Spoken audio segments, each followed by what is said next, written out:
Hello, everybody, and welcome to Paranormal Nation Radio, Not So Normal, your regular Tuesday night show. I guess I'm going to have to put Clover's name on the opening, too.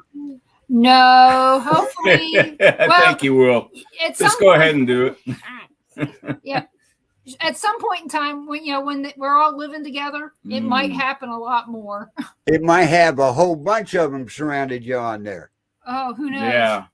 But yeah, they just came over to go for a walk. So, because we got the lake across the street from our house, and we like to go over there, and it's a nice day. They might as well say hi. Say hi. Say hi, everybody. Say hi. Hi, Clover. She's gone to She's help. Like, how do you She's know looking me? at me going, I don't know that man. How do you know I see him all the time, but I don't know him. Well, this show is brought to you by Chicken and a Biscuit Cracker tonight. Oh. So that's what she's eating tonight. Last night it was Cheerios. Right. So, but you brought us a great guest tonight. Yes, I did. Oh yeah. Our guest tonight is Rocky Stucci. I met him on the final show of a friend of ours. It was me and him and Frank Lee, and it was an interesting show for sure. And I'd never heard of him before at that point. And he shared so many things that were so great that I figured if I ever get a chance to have him on a show, I was going to do it. And the chance came yesterday, and I took it. So I'd like to welcome Rocky Stucci to the show.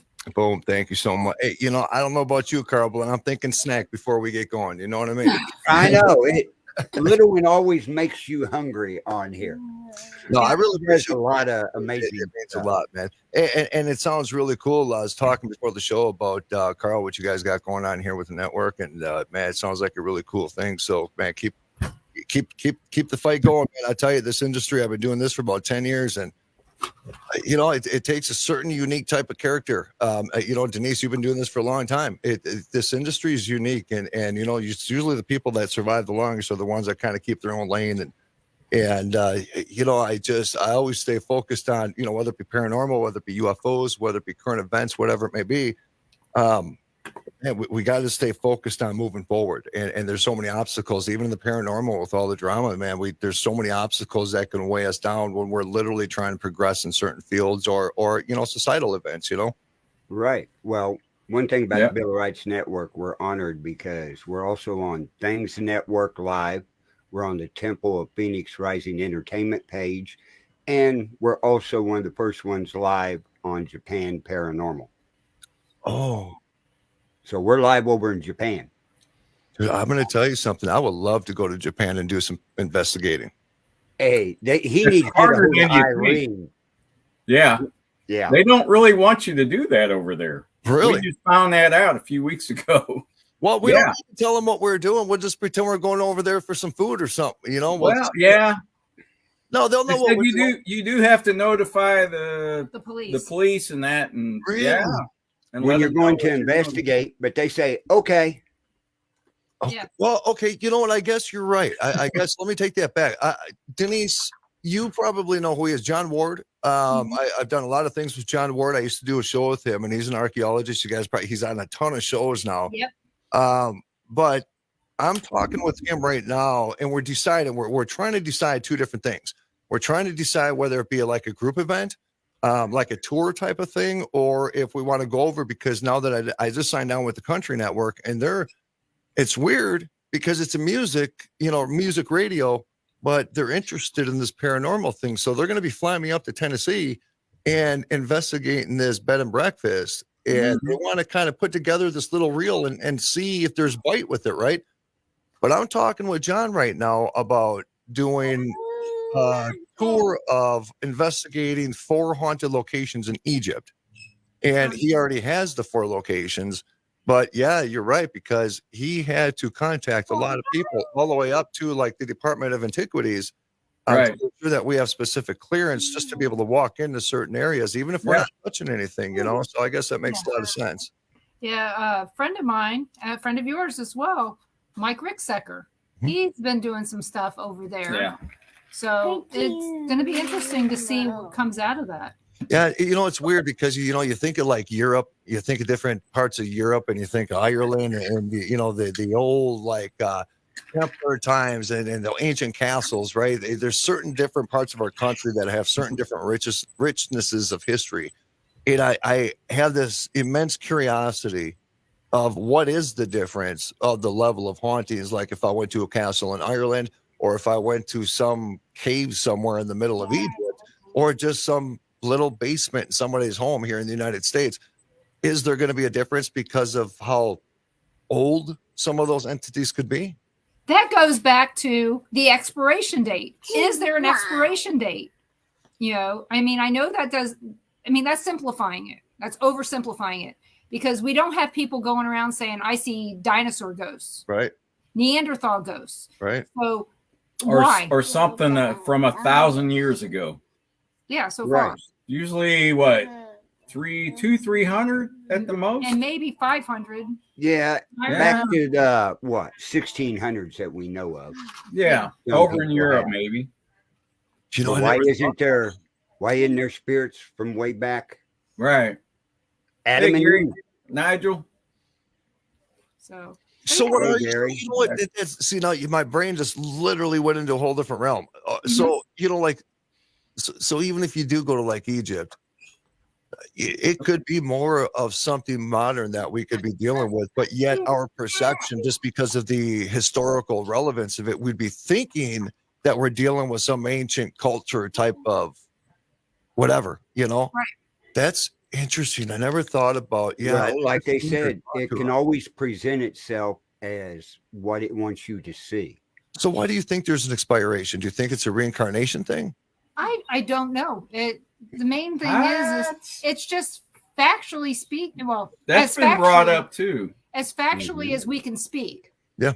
Okay. Yeah. We don't see the spirits that look like they're older than 500 years ago. Right. Why is that? I don't know. I've never heard anybody say that they've seen. What's the oldest we've ran into? Yeah, I was going to say, what's the oldest you've ever seen? That one up here at Sierra's backyard? About 350 years ago on the East Coast. What, Henry McPike? That's I'm from Baltimore. I mean me. Yeah. That's about the oldest I can remember. He goes back to what? 18. So you're looking back early 1600s. 1865 right in there. Man, what a trip. I never thought about none of this. So, well, it's always a topic to bring up and discuss. What's cool too, and I was just talking about this. I think it was one of my rants a couple of weeks ago. I don't know how I ended up here, but there was a town in Wisconsin. A Catholic priest contacted me.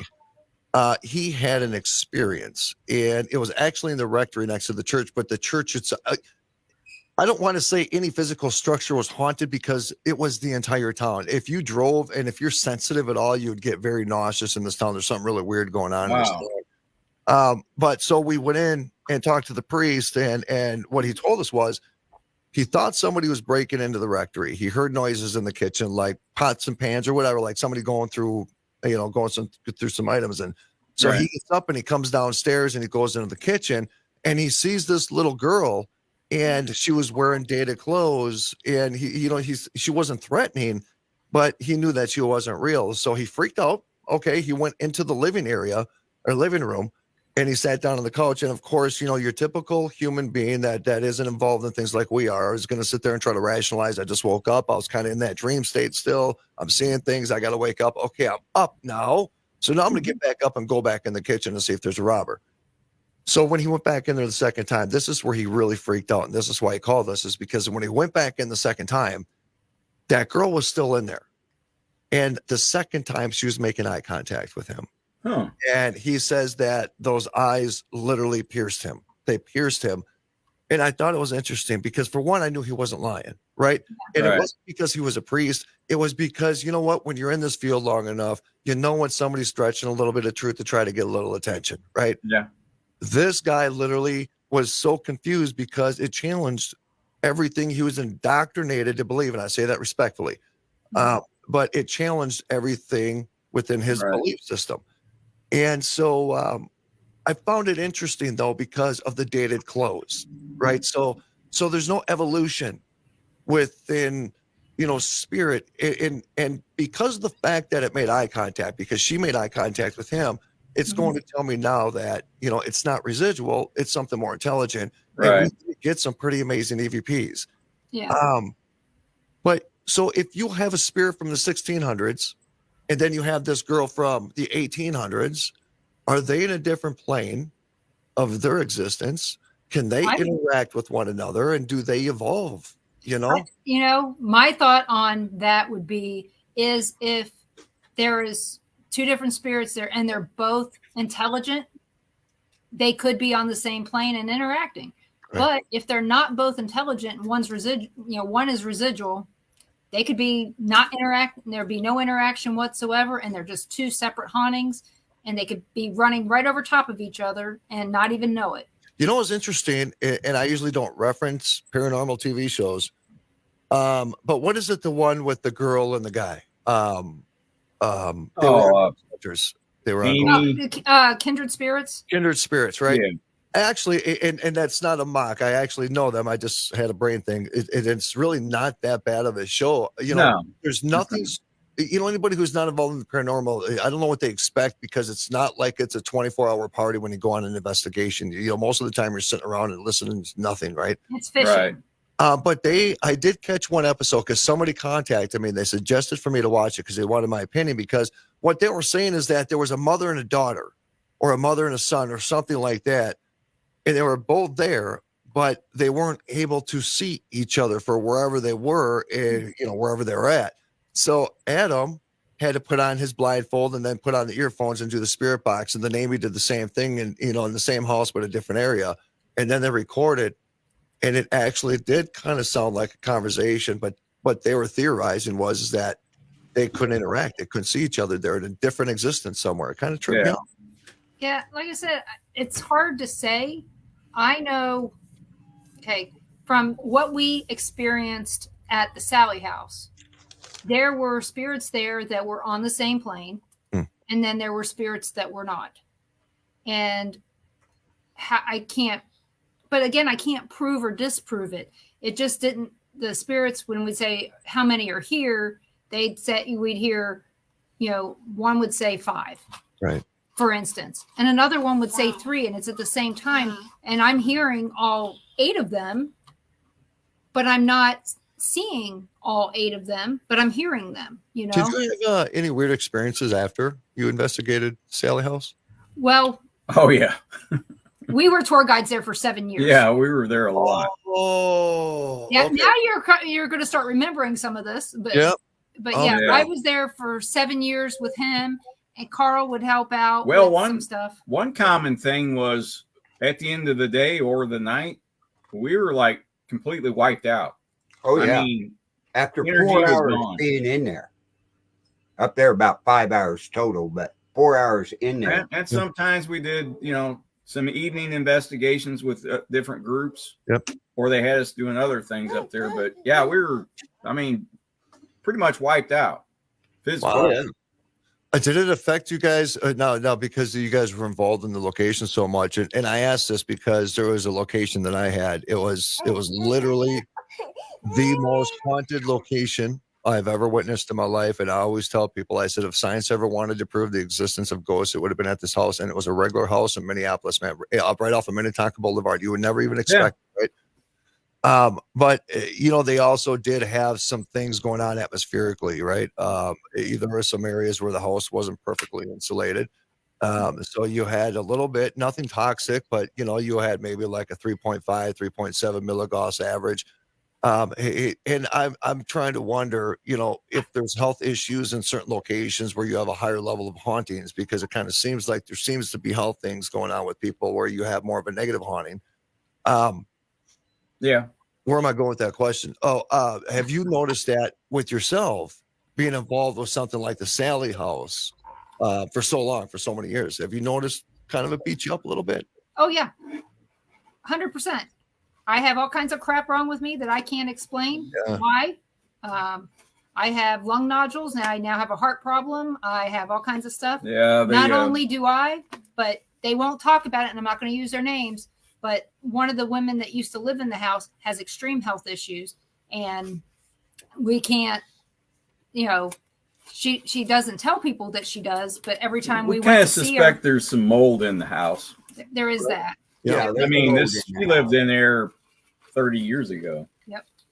Well, you know, and you know, Ron, that's awesome that you say that, though, because you know the scary part is that there's people in there that would never even think of mold, or they would never think of going around and doing a baseline just to make sure. Right. You know, right away, everything has to jump right to everything's a freaking demon. And it's just like, you know, that's psychologically troubling to homeowners. Some people can't take that. You know, they just can't take hearing that, because then all of a sudden they drop the toothbrush and they think a freaking demon did it, you know? Right. Oh, yeah. Or their knee gives out on them. And there's another thing with that house, and it took a while for us to figure it out by us being there all the time. I did figure it out. Upstairs in the master bedroom, in the closet, I've had lots of people go up there. It's a weird closet. I'll put it that way. I'll have kids that they actually want to go in there and shut the door and be in there they say by themselves, but they're talking to either a little boy or a little girl. Kids on these tours, they would come during the day. They would walk up the stairs. They would literally see the children's room with all the toys. They'd kind of look and go, and go around the corner and go right to the master bedroom and go right to the closet. That's kind of creepy. Actually. Now, one thing I found out, one of the like first or second times we were there, we're getting high EMF in that closet. I mean, real high. Oh, yeah. And if you put it, the wall is concrete. If you run along the wall, you know, I'm looking for some kind of electrical, right? Yep, that's right. I'm running on this concrete wall and it's high EMF. And I thought, well, this is really wild. But about a year later, we're in there. I think we're doing a night investigation. Of course, the lights are off, right? So we go up there with the lights off, no EMF. Somebody comes up the steps, flips on the hall light, boom, it shot up. What? I said, wait a minute. Turn that light back off. Yep. When that light come on, that thing but it was very active in there when that light was on. So I told everybody, I recommend leaving that light on because of the high EMF. Charge it. We used to do that years ago when I first started. We used to get those little EM pumps or whatever they used to call them, where, you know, it just. Yeah, I was going to make some of those. We had a whole house EM pump there. Yeah, The other thing is that downstairs in the kitchen, which is below the nursery where a lot of the activity was witnessed. Kind of same thing. Same thing. If you had that light on down there, it charged that bedroom up there. So how much of it was really, truly paranormal activity, and how much of it was perceived paranormal activity because there's a little bit of weird things going on in your personal electrical system at that time. You know, it's interesting because you're kind of swimming in a weird matrix, because it does affect your body to produce light, you know, like the hallucination kind of makes it kind of off a little bit, right? But then, you know, there are things out there that are proven that does charge the air and it does produce legitimate paranormal events. So it's this weird matrix that you're kind of swimming in, from reality to the paranormal. So it's weird mixing realities. Well, it's just like down there in the basement. You got all them wires running to the furnace and everything. But downstairs, Ron, remember the SLS camera? Yeah. Oh, yeah. We caught the two little bitty figures in between the furnaces.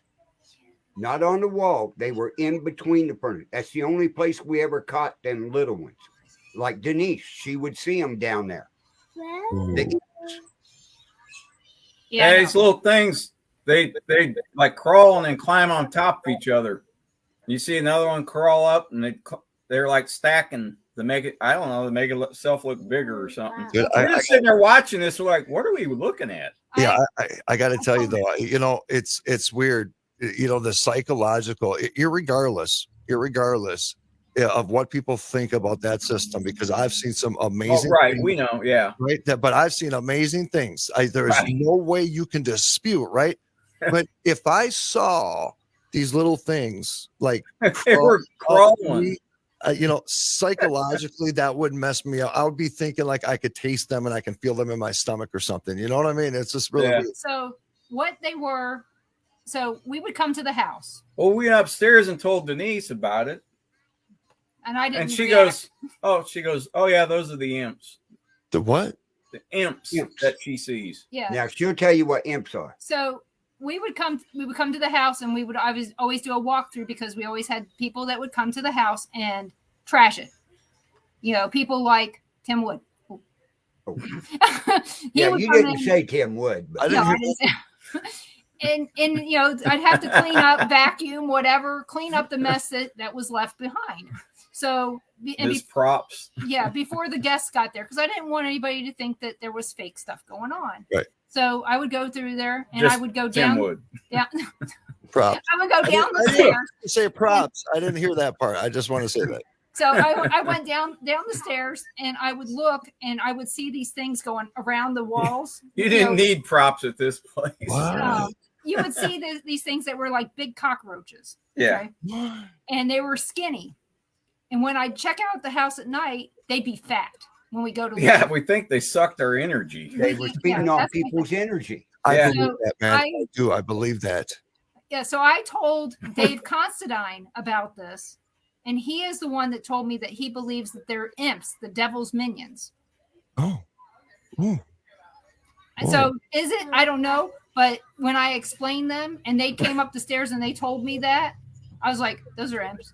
You know, it's interesting though, because when I go, there was a time there when I was speaking at treatment centers, and when I would walk into these treatment centers, I would feel like creatures like that. Like Really? I would consider them as like leeches, Yeah. Because people in treatment centers, that is at your most spiritually broken state in your human existence. Is if you're in a treatment center, you're broken as shit. You know what I mean? Right. Yeah. And so you're spiritually broken. You're questioning God. You're questioning your existence. You're questioning all the things you did. You're punishing yourself for some of the choices you made. You're broke.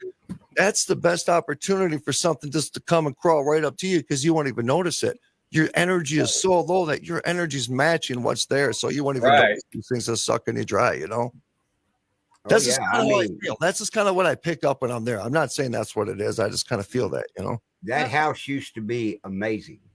And I use the term loosely. Used to be. Yeah. What happened? It got cleared after 7 years of being up there all the time. There's a couple guys came in with a crew, cleared the house. Now the one thing is, well, we definitely know it got cleared because all the bugs, the spiders, pre-activity, the wasp. They'd have wasp in the basement in the middle of winter. Yeah. You're good? Yeah. Was that me or was that you? Was that me? What? Our light. No, it's me. It's probably our light. Yeah, watch. It'll flash. It'll flash. It'll flash. Let's get the spirit box. Denise's I got skin is so light colored that the light reflects. I reflect. I'm glowing. What were we saying? There was something that. But after the house got cleared, we went in 2 weeks later, and actually that was when the new season started. And when we were done, we were full of energy. It's like, what do you want to do now? Yeah. I mean, before we were lucky that I didn't fall asleep driving back home. We lived an hour and a half away. It just always had you. And you know what? Didn't drain us. You subconsciously probably didn't even realize it. We didn't. Always felt beat up, So later, we was like, man, why are we like wiped out all the time? I mean, it's Saturday night. We're going to bed, 9 o'clock. Oh yeah. Well, that ain't the worst thing. That ain't the worst thing in the world. I'm just saying. So the strangest thing is in February 2017, I had a guy call me and say, "Hey, can you be the liaison for us? We want to film in Atchison. We need a tour guide, and we're going to be going to the Sally House. We're going to need to get into some other places." McIntyre. And I got him into the McIntyre Villa with the old owners. I got them into the Schisler House, which probably old owners now. I got them a place to stay, and this was all during the eclipse. So they were going to be there during the full eclipse in 2017 of August.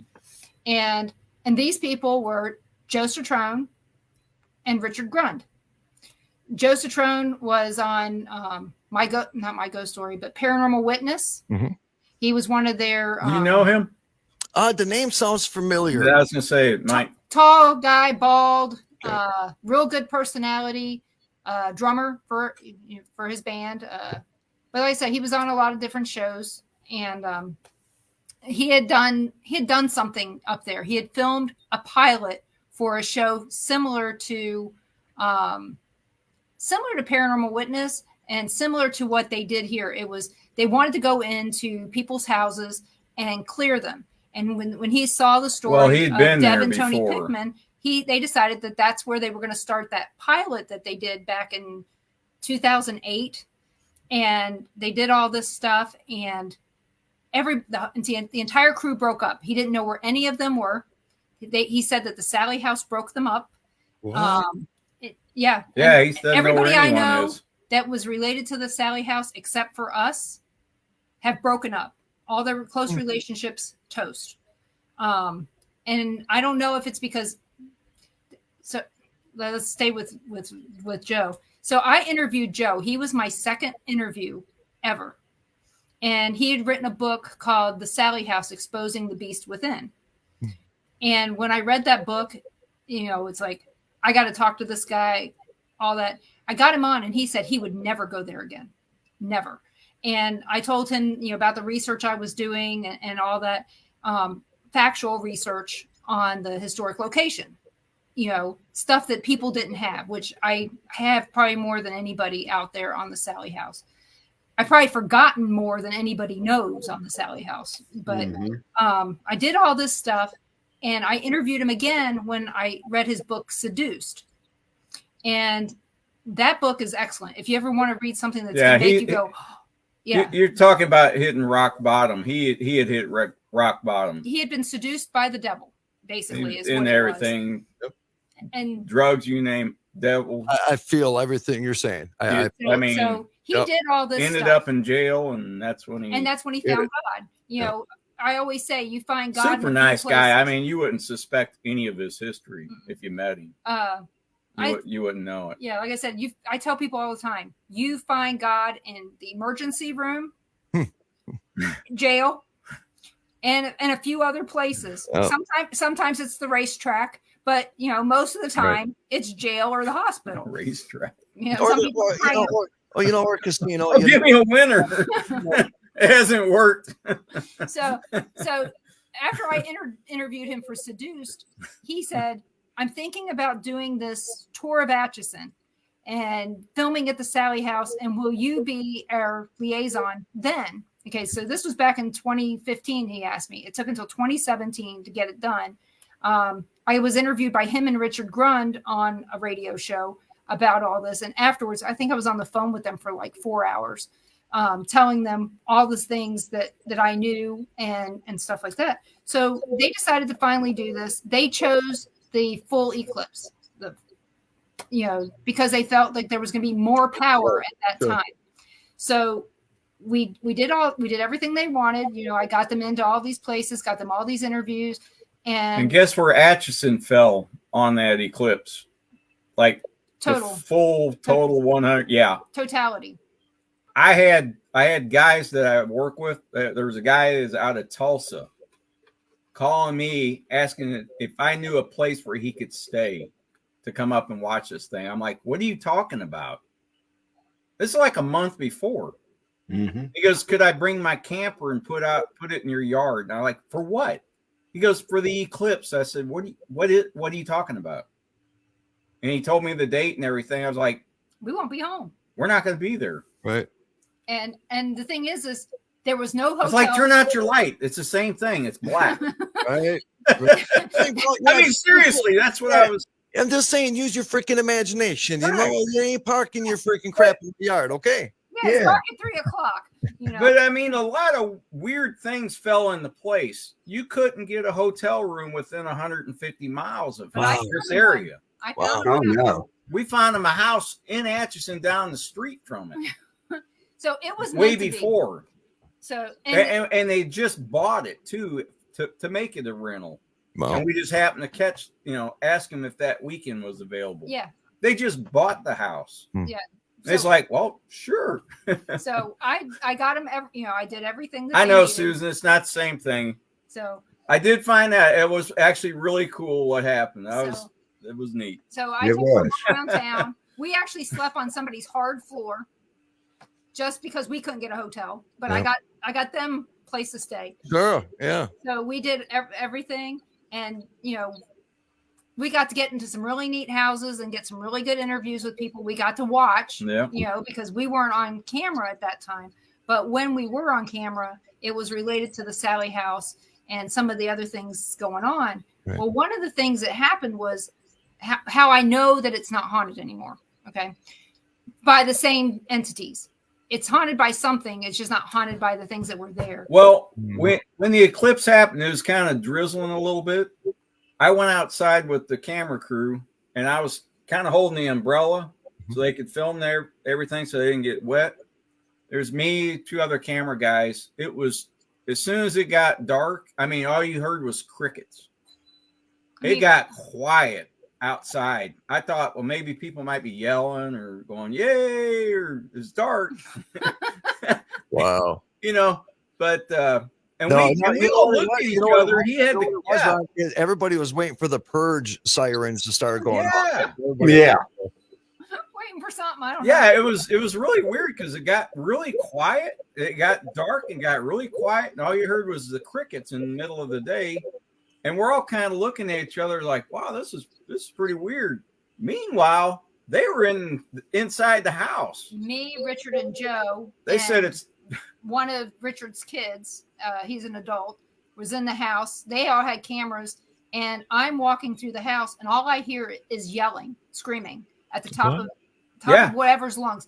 The thing is it's not us, not one of us. Yeah. But I'm in there, and this is what I hear. I start walking down the stairs, and I get shoved down the last 5 stairs. And I can walk through that house in the dark. I don't have a problem. I've been in there so many times that it shouldn't have been a problem. So I got shoved down the stairs. I was hearing growling and some other things, and it was horrible. But they were all excited. They were getting some great pictures of things and all that. They got some really interesting. Joe Strachone is known for getting orb pictures. And when I say orb pictures, they're orbs, but there's multiple faces in them. And I don't see faces. I don't see pareidolia. Okay. He shut his camera off. Okay. Oh, we lost him. Yeah, we lost him. Well, we'll come back. I'd like to say hi to everybody. At something. Yeah. I'd like to say hi to you, Sarah. Welcome to the show. We're not ignoring you. Hello, Susan and Mike. I know you're there. There you go. He's back. I don't know what happened. I don't know. Actually, I do know, and I'm going to plug my heart while you're in. Well, I get it on Wi-Fi. Usually when I do my shows live, I'm usually hardwired in just because, there's so many people in the house that use Wi-Fi. It's right. So much that I just go direct. So I apologize for that. It's okay. And I'm sitting there holding my pose. I'm like, is it going to come back? And you're just pretending.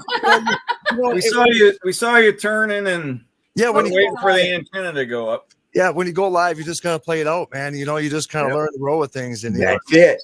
Everything happens during a live show. Always, brother. Everything. Right. Yeah, it's pretty wild. And I push out to like 8 different places. And so I push out different audio and different video, and I'm producing my stuff on Mondays, Tuesdays, and Wednesdays. And it gets pretty wild. And you just pray for one time where everything just starts at the right time. The volumes are all at the right freaking level. Everything's going to stay connected, Right. Quite the science, man. It is. I mean, it's a lot of work and all kinds of stuff. So yeah, when she came out of the house, they all had kind of weird looks on their faces, and we're like, wow, that's pretty quiet out here. It's right. So you heard they're all coming out, shaking their heads, like, what were they screaming for? God. What was the screaming about? I don't know. There was no words. It was just screaming. I think it was more, maybe they felt the power of what was coming. Oh, because later on that night, Yeah, that's when they interviewed. So we said our goodbyes. They wanted to do selfies and all this stuff on the porch before we left. So we left to go get stuck in traffic of everybody leaving town. Well, before we left, they did an interview with us, and oh yeah, that was the night before. Yeah, was that the night before? Anyway, they told us what they were actually there to do, and when Richard said it, I kind of laughed. Richard's a rabbi now. He wasn't before. I didn't know his history or his story. I knew Joe's Citron. I knew his story. You become a rabbi. I didn't know Richard. Richard's a super nice guy. Anyway, when they sat us down, he says, our mission here is to clear this house. And I started laughing. I said, it's been tried thousands of times. We've had, thousands of people come in here and try and do it. And he goes, well, that's because they didn't know what they were doing.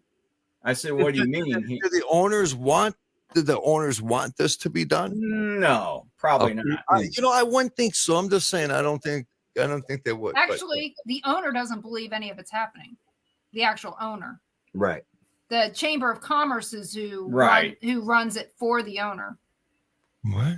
It's the only way the owner, they can't rent it out to anybody. So to manage it, the Chamber of Commerce does it, which is why we were volunteers. But Richard said, he goes, that's because they didn't know what they were doing or what they were dealing with. He goes, I know what we're dealing with, because he goes, I've been on the other side. And I said, what? He goes, oh yeah, I did it all. All the demonic, all that stuff. All the deals. Ouija boards, all the deals, you name it. Oh, okay. Him and Yeah, Joe, and I went, Joe had the what? same. He goes, they know why we're here. They're not happy. And I said, okay. I said, well, good luck, and we left. We were there, a couple days, and we left. And like I said, 2 weeks later, we came back to start the tour season back up. You left out one part. What part? The next morning after we went home. That's yours. Yeah. Yeah. After we left, we came home. We had horrible weather. We had tornadoes, It was raining. hail and rain, all kinds of stuff because of the temperature change. Mm-hmm. And in the Midwest, August is a really unusual time for us to have rain, first off. But second off, tornadoes are not common in August. They happen, but it's not common. Right. So we had all this flooding and stuff going on around us. I woke up at 5:00 in the morning because I heard a whole bunch of chatter in our bedroom. So the door behind us over there. So there was a whole bunch of people standing there. Wait a minute, real people? No, dead people. But there were people. Spirits from the house that I'd seen all the time. And was this frequent that they would be in your house? Yeah. Yeah. When we not that many at a time, though. Yeah, this was like 50 of them. I mean, I wish I was exaggerating, but it was 50 of them, and they were chattering, and they sounded excited. And as soon as this is about 5 o'clock in the morning. It's pouring down rain. It's dark, but it's bright over there. So bright, I can't really see much other than these people, and I can see them dressed perfectly. Can see who they are. And Agnes Finney, she was the lady that lived in the house the longest. It was technically her house. And she looks at me and she says, thank you, goodbye. And everything went up. And I never saw them again. Every time we would go to the Sally house, or if somebody was there doing something stupid or whatever, a spirit would come here and tell me who's doing what stupid, what's going on, what we're going to experience, things like that. We didn't have that ever again the last 3 times we went. See, I don't know if Rocky knows this, but if we go do an investigation anywhere, it's usually on the weekends, right? Denise, wherever we're going to, the spirits from that place will visit her that week. Yep. Now we've set up to go on investigations before, and we didn't go for other reasons, usually her health, but right. But I always ask by Friday. I said, "Have you had any visits?" If she says no, I know we're not going for some reason. Really? We just don't know what the reason is sometimes. Now, if she's getting visits all week, I know we're going. Right. Because they know we're coming. When I was, I don't know if you guys saw, but I was up at the Haunted Hill House in Mineral Wells, Texas. I went up there with Brad Staggs. He's from the Blaze. He used to do the morning show. And I'm telling you, the whole week before, I talked a lot of shit. I'm not going to lie. You know, I did. I mean, for about a month, I said I was going to do all these things. You know, I had an experience. I'm literally traumatized from an experience. I sleep with the light on at night, or I at least had to have a TV on. And I got a little Christmas tree in my room, and I need that on 24/7 from a legitimate paranormal experience. But the whole week prior, well, not maybe a week, maybe a few days prior, I was starting to have dreams about, like, I was camping in that yard. It was the weirdest freaking thing. So it produced, it wasn't an anxiety because I have a whole newfound of respect for the paranormal. Just Had you been there before? This was my second time. This was my second. So the first time I didn't have the dreams. The second time I did. Right. But it's weird because I go back to the days and think about all the things I used to do and the places I used to go. And, you know, I guess, you know, immaturity gives you this fearless mentality. Immaturity gives you a mentality of respect because through experiences in the paranormal, I've grown differently. Now, when I go to a location, I approach it completely different. I looked upstairs, guys, and I looked and it was dark up there and I could see for the railings, the bars of the railings going across, and it was dark. And I saw a part that I saw in my dream. Yeah. And when I looked up there, I looked at everybody and I said, I ain't going up there alone. I said, I promise you, we have this place all night. I promise you over my life, you will not see me upstairs all by myself. And I did not go upstairs by myself. I don't know what it is, but when my body tells me, I listen, you know? Right. And that's the way it should be. Yeah, that's telling you I mean, something. and it shouldn't be just for the paranormal. Right. It should be for everyday things. If it doesn't make you feel good, don't do it. Don't do it. You know, I one of my things in life, and you could do it from a paranormal or a real life thing, is it's like I call it a spiritual investment. It's like you get 100 spiritual dollars every single day. And I just noticed the amount of people and the amount of time that people invest in things that's so nonsensical. And we produce more drama off core issues. And then before you know, we have all these little baby drama issues we're dealing with, and life becomes a mess. Now, listen, I was that drug addict guy. I was the guy who did over 3 years in prison, right? I was the guy who did all those things. And then I was a 1%er and I did all those things. I saw the darkness of the dark. I know what lurks in the alleys. I used to move 10 kilos of cocaine a week. Where am I going with all this? You're basically telling us that you've done all the same things about the people we were talking about. Well, so, well, yeah, but you know, when it goes into, where was I going with the understanding? Understanding what your body's telling so, you know, I guess, you know, when you go through life, you empathize differently through experience because if you can only sympathize, right? Right. And so, you know, all these different experiences I've had in my life personally, I've come to value the most simplistic things in life. You know, like I'll take pictures of little tiny flowers. 10, 15 years ago, I never thought of, because my priorities were different. My ego was different. My selfishness was different. But I've grown to learn this most simplistic things in life. And you can't learn any of that without the feeling of the wrath, right? But I do have something I want to bring up to you guys.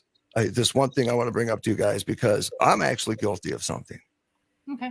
I'm actually guilty of turning a year-long investigation and actually made the location worse for the family. That happens. That happens. Yeah. A lot more than people want to believe, you know, and that's one of the things that I tell people all the time. You have to be prepared that if you're going to go in there, you quite possibly could make it worse for them. Right. That's why I try to put the onus on the family that lives in the house. The Fernhill house is what I call it. And Denise, you might have heard some of the stories, but John Ward was there with me when we had that experience. John Ward is actually the guy crawls and digs up dead bodies for a living in the desert. And he had one of the most horrifying experiences at the Fernhill house with me that night. And Scotty Roberts was with us too. Oh, I know that guy. I know that name. So, and this was during Paradigm Symposium. And the reason I had them two there was because I needed somebody at a different level to go into this location because it was too real. It was like in the paranormal and the ghost hunting community, it was too good to be true, I guess is the right words you want to use, right? Because you don't find these kind of locations a lot. And then, of course, we're driving there. And then John, because John does a lot of work with the Book of the Dead. So he does this thing of protection, well, his things of protection are different than my things of protection because Right. Ancient Egyptian style Book of the Dead stuff, demons are good things, I guess, so that's who he talks to, and I always give him a little bit of crap because I always blame him for doing whatever he did in the ceremonial style he did on the way to the location, because it was that night that we had this experience. But the people were not living in the house at the time. They were doing a slow remodel on the location. So they basically gave me the realtor code box, right? And I had the place to myself for an entire year and pretty much come and go as I please, right? Because nobody was living there. It became, because of the fact is that you actually, in locations like this where you have such intelligence, you actually accumulate a relationship with the entities that were living there, right? Yep, we know. Yep, I did. I have them saying to me, Rocky, please stay. Personal, deep EVPs and responses and the intelligence of them, right? So the spirits get to know you. Yeah, but then that's where the was. infatuation came in. Yeah. Right. Then it got to a point to where whenever I wasn't doing anything, guess where I was at? You know what I mean? And I was there all the time. And now I was succubus. Right. Now I wasn't trying to. No, I was no longer trying to figure it out. And because we did figure it out, we understood why it was the way it was. We had all the answers, right? But now it came to the point to where I was going there because I couldn't wait to talk to them again. You were addicted. I was addicted. I was with her. It was terrible. And it got to a point to where it was no longer the same entities that I accumulated the relationships with. Yep. These became harsh, aggressive. Yep. Like you're in the wrong playground, son, type of spirit for me. You know what I'm saying? Yeah. So, you encountered something that turned into or was making you feel comfortable. So how'd you break it? It was either a demon or a succubus. Well, and so we could go both routes because there was a lot of weird things happening in my house too. Loaves of bread were flying across, lights were turning on by themselves. So, but I was doing a lot of spiritual work at my house too. So it was a big mix of just chaos, right? Everything was wrong that I was doing at the time. So people remember when I said don't investigate your own home? This is the example I'm going to give from now on. Yeah.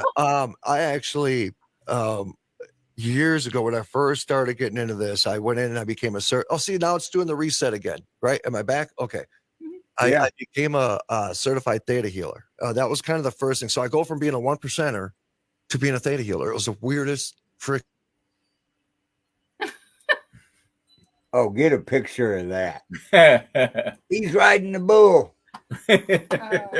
I'm around all these mediums and these women and these people that are very spiritual and they love everybody and they hug everybody. And I'm used to people that hate people. It's just this weird change of life. Well, one big thing about theta healing is crossing, right? And I'm going to be honest with you. That was the thing that I was challenged with the most when I got involved in the paranormal. I could be spiritually open-minded to just about anything. But I was questioned I questioned the reality of what makes us so special that gives us the power to be able to help spirits move on. Right now, this is all part of my educational transition. So I had this experience where this family called me up and there's an 8-year-old kid, he got murdered. I went to high school with his mother. And so she called me up because she kind of knew that I dabbled in this stuff, And so here's a grieving mother, three weeks after her son was murdered. She was shot. An Asian guy was standing on a corner in Oakdale, Minnesota, and just started shooting at all the cars driving by. The bullet went in her, it went through her, and then went into Devin and killed Devin. So the bullet went through her into her son, killing her son dead on the spot. So 3 weeks later, she asked me to go over her house, and this was now when I was really into theta. Now, theta healing, you can use it in real life and you can use it in spiritual, right? So I was just going to go over her as a friend. I was not, because I'm really worried about investigating children unless I really know what I'm doing and why I'm doing it, not just for an entertainment thing. And so I didn't realize that nobody was in Devin's room since the day he died. And she was begging me for 2 hours, please do something, do an EVP, do a spirit box. She was begging me. And then finally I was just like, yeah, but I need to go into Devin's room for a little bit. And this is when I realized that nobody was in his room, because when I went in his room, it was ice cold. I've never felt cold like that ever, and I've never felt it again. It was a different cold. It was not cold, but it was cold. Yeah. It was the cold Right. went in your bones differently. And so we did an EVP, and I went home and I pulled it up, and she was in the room when we did it. And I says, Devin, buddy, I says, what do you like better? I go, do you like Legos better, or do you like dinosaurs better? Which one? And you actually heard him respond back, and he says dinosaurs. And then there's a pause, and then you hear him say, I still feel cold. So right away, because of the sensitivity of the situation, I sent this off to 3 different people that were in the production business. They were radio producers. Mm-hmm. All 3 of them, none of them believed in this stuff. All this Right. was just like, ooh, right? Halloween stuff. And I said, listen to this real quick. If you hear something, send it back to me. If not, no big deal, right? All 3 of them got back to me immediately. It says, dinosaurs, I still feel cold, right? And then there's the dreams for 2 weeks. Devin was in my dreams almost every night for 2 weeks. So Right. this was not a coincidence. No, This it was a message. This was a message, right? So I call the lady who was my theta trainer, and I asked her, I'm like, Di, what do I do? I don't know what to do. I'm like, I'm dreaming, and she's like, she goes, you need to go over there and cross them. And I'm like, oh God, I knew this was going to come up. Right? I'm like, okay, right. But the mother probably wouldn't want you to. Well, so she did. It was weird. It's not that she wanted me to, but she wanted him not where he was at, right? Right. Not in limbo. Like some people will compare it as a vibrational state, ghost low vibration, spirit high vibration, right? I guess I don't know for sure. But it was the one who supported me doing this. But when I was talking to Di, she's like, no, you just ask your spirit guides to bring him to you. I'm like, so at my house? She's like, yeah, okay. So I started recording. I started the spirit box up. I started talking. And I swear to God, it was the craziest experience I ever had, because this man comes through and he becomes like the liaison. He's Right. like the one telling me that Devin is on his way. And then he tells me Devin is almost here. And then all of a sudden I started talking, and the son Devin's voice comes in. I says, Devin, buddy, I go, do you remember when? And then when I said that, do you remember when? His voice comes through and says, Rocky, and said my name perfect, right? So I started explaining what I was going to do. This is a true story. This is what changed my whole elevation of perception of our capabilities in the spiritual realm. So I went into theta state. Theta state is the brain state, when people go in, that's when I go into manifest. I go into a theta brainwave. And so I go into theta state, I'm recording, had everything going, and you actually hear these spirits interacting with one another, talking about what they see and how wonderful it was, and this light, and they were talking about angels. And then this voice comes through, and I've heard nothing like it before. And it was like not human, but it was like electricity that was speaking. And the voice came through and it said, it's time to go to heaven. And that's what the voice said. And I sent that voice, I sent that recording over to my theta healer or my theta trainer and the Theta Institute, because nobody ever recorded what they always knew they did. They always knew. A true spiritual person don't need technical devices to know what they're doing. You know what I'm saying? They don't need the proof because they know. But this was validation that you actually heard it happen while I was in that theta state, manifesting that to happen, and we got it all on tape. And it was absolutely incredible, and it changed my entire direction in this field ever since. I think Bernard, one of our Bart. viewers, huh? Bart. Oh, Bart. Yeah. Yeah, that's Bart. Hey, That's Bart, Bart. how you doing? I think he's wanting to hear some of the EVPs. Well, so if you have them. what I'll do is I'll because I got them all in my Dropbox. I got all of them. Anything I ever talk about on the show, I promise you I will have it on file. I got hours of audio that I still haven't even gone through from like Velisca House and locations. I have some stories about Velisca. Oh, there's another place. You want to talk about people bringing things there and manifesting things, and that place is toxic. His great uncle was the sheriff in the investigation. What? Yeah. Related to his family. He's the one that had the axe, wasn't he? Yeah, he got it. Yeah, he and had it. gave it to He had it for the trial. for the trial. Yeah. Wow. So, But when he was on his way to the trial, he actually forgot it back at the office and just stopped and got another axe and You brought it. know, you gotta do what you gotta do. You know, yeah. Yeah, back in. Well, otherwise he's going to be late. Hey, the judge is going fishing at 2:00, That's so funny. Yeah. and the I gotta trial, grab something. you have to remember the trial was in Red Oak. And Yeah. it's 20 minutes away. He kind of had to do what he had to do. Right. So, You know, I find stories like Villisca interesting because there is no doubt when I was there was activity, right? Oh yeah. But it's interesting because you hear before it became the Villisca house again, there was people just living in there regular, and I don't Right. ever recall hearing any stories of the previous families that were just living in that house as a house of them dealing with ghosts. Have you heard anything from? Well, there was that one family that was in there years later, and they had tons of experience. Did they really have a lot? Oh yeah. Because I Well, was you talking. look at Villisca. You know the address up there? What is it? Don't even tell me 666. No, it's the same address at the Sally House. Yep. No way. Yep. Yeah. Same street, their address, everything. Same street, same house number, everything. Dude, I would be looking up every house in the United States at that address and go see if other houses are haunted. Plus, you got, okay, what was it? 3 days before Villisca, down there by you, where you guys live at Yeah, Ron. Paola.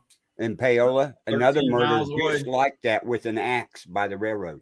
What? And this is right by railroad tracks. That's Yeah. right. I I mean- remember that. Yeah, because didn't Destination Fear go investigate that second location? no. Well, no one's been No. in there. No, No one's been nobody there. has. It's It's a live rental. little bitty house. 2-bedroom. 2-bedroom. Well, I'll drive by it every now and then. Denise says she'll go by there every now and then. No one stays in there. They rent it out, but they don't stay there very long. They Wow. won't let you go in there. Will they let you But they investigate it? won't let you. The town of Paola. I told her, I said, we ought to doesn't- just rent this house. Just Just rent it. call the owners. Let's just rent it. Yep, that's right. Hey, yeah, we'll do a 6-month lease. Sure. Yeah, I don't then care. find out. But You yeah, got it's one of 6 those months to weird investigate. things. That's the most expensive Yeah. investigation you'll ever pay for. Damn. But it's right by the railroad tracks. This may be Yeah. But it's Couple hundred coincidence feet, that maybe? the Sally House and Villisca have the same address, street, and house. That number. is interesting. Yeah. That But kind there of. was- 508 2nd Street. there were axe murders in Colorado, Indiana, Illinois, well, Iowa, and then over here in Paola. Where else? There's some other. Out in Kansas. Every one of these Ellsworth, axe Kansas. murders occurred by houses near railroad tracks. Every Why? one. What do you think? Railroad tracks energize paranormal? Well, we think the guy that did It the could. murders actually worked for the railroad Well, or had iron- access to It's brilliant. But- Think about Yeah. it. I think it's quick escape. Yeah. well, hop on a train and go. Gone. and the Yeah. other thing is people don't know this, but iron has its own EMF. Right. Right. So there's that. But the guy that I think that did it actually axed to death his mother and grandmother in Columbia, Missouri, and went to jail in Jeff City, Missouri, What? at the Missouri State Pen. The axe murders stopped after that. Yeah, they stopped reporting that they were any that were similar with the Right. same MO. Axed up his own mom Yeah. And grandmother, wasn't it? Yep. and grandma. Yep. His name was That's when he Henry got Moore. caught. That's the first time he got caught. on Murderpedia. They've got some information about Henry Moore. So, That's dumb. I mean, what is wrong with people, man? It's just Hey, well, you know he what? almost got away with it. yeah, so- what's got away with it? Well, and the thing is this guy get admitted comfortable. on his deathbed that he did it, that he killed more than 50 people. Yeah. And then the other thing is in Oh, Paola, when we were up there with the dowsing rods, we Oh, asked, how many people have you killed? Was it more than 6? Oh, And of course it said yes. We said, did you kill more than 10? Yes. 20. We got up to 40. And it said yes. We said, have you killed over 50? No. oh, It's between 40 and 50. And that's about how many people. I think we added up as like 42. so Yeah. 42 you know, people killed. the reality is, and there's always that. I'm a good try to be a good, strong Christian man at heart, right? But there's always the big controversy. Why am I having so many brain farts? Because there's so many things I want to talk about. You guys are trying to brain like 50 different. Okay, you were saying what now? Because I was going to talk about the demons, the reference to demons, everything being a demon. What were you talking about, Ron? On what? No, I think it may have. I mean, I referenced a demon when you were talking about the Fernhill house. What was it? We're all having brain farts. Oh, It's the demons are keeping us from talking about them. Well, I don't get the chance to talk about this a lot anymore. I tell you what happened a week before Joe and Richard came out. We knew what day they were coming. That Monday morning, we woke up. Now Denise will have visits and everything from wherever we're going to be at the following weekend. We got a visit and a half. What? Because I woke up Monday morning. I usually got a bunch of cats waiting to eat. Now they know my routine. I go in my daughter's room, go feed her fish. They follow me in there. They get in my way, and then they follow me into the kitchen. I woke up that morning. They had no idea the hell I did through the whole process too. You know, it's the same routine except this morning. No cats anywhere. Not one in our bed. Oh. I looked around. I said, "Where's all the cats?" Well, she was still asleep, so she didn't answer. I love to sleep. So I walked in my daughter's room and go feed her fish, and I'm like, where are all the cats at? I'm not even seeing one, hearing them, or anything. So I thought, well, this is really weird. So I walk into the kitchen. We got a pretty good sized kitchen with a lot of cabinet doors and drawers. Over 30. Every door and drawer was open in our kitchen. No cats anywhere. I remember that. Whatever came in there scared the crap out of them. They were under our bed. The thing is this happened. And I went, Denise, get your butt up. Get this thing out of here. They know what's coming up. Well, yeah, they were trying to. We had a few things happen that week also, but it was like sending us a message. Hey, don't do what you're gonna do. Did the same thing in Rhode Island at Joe's. Yep, same thing. Did the same thing in Orlando. Just kind of telling you that. Not a good idea. Yeah, trying to scare us away or. A little warning. And I don't know if our camera guy I got to help out their drone. I got him a drone. Oh, drone guy. Yeah. I don't remember if Steve had any issues. I never asked. So I really wish I was remember what the hell I was going to say just a few minutes ago, because in my mind I feel like it was something really cool and good. You know, I felt like it had something. It probably was. And I will say I do agree with you. Not everything's a demon. Yeah, you didn't say that, but I know you were. Yeah, the whole demon thing is it you know, oh, that's what I was going to say. Thank you, Denise. You know, you look at some, and I reference back, you know, my past life is what I call it. You know, some of the people that I knew, you know, they honestly should not even exist out in public. Honest to God, right? Right. And these are people who don't have a crime to be justified to be locked up, but these are people that I know and I know what they're capable of. And just for the public safety, they shouldn't be on the streets, but they are, right? And that's just the few people that I know at that level. Now, these people die, right? And say they're in that plane, you know? So we're going to deal with energies that are those energies of those kind of people when they're alive. And so how do you decipher what's demonic? How do you decipher what's just a low level, low energy, more of a malevolent style energy? You know, how do you decipher the difference, right? That's my balance in the. And you also have to decide which one's just a cranky old fart that's just.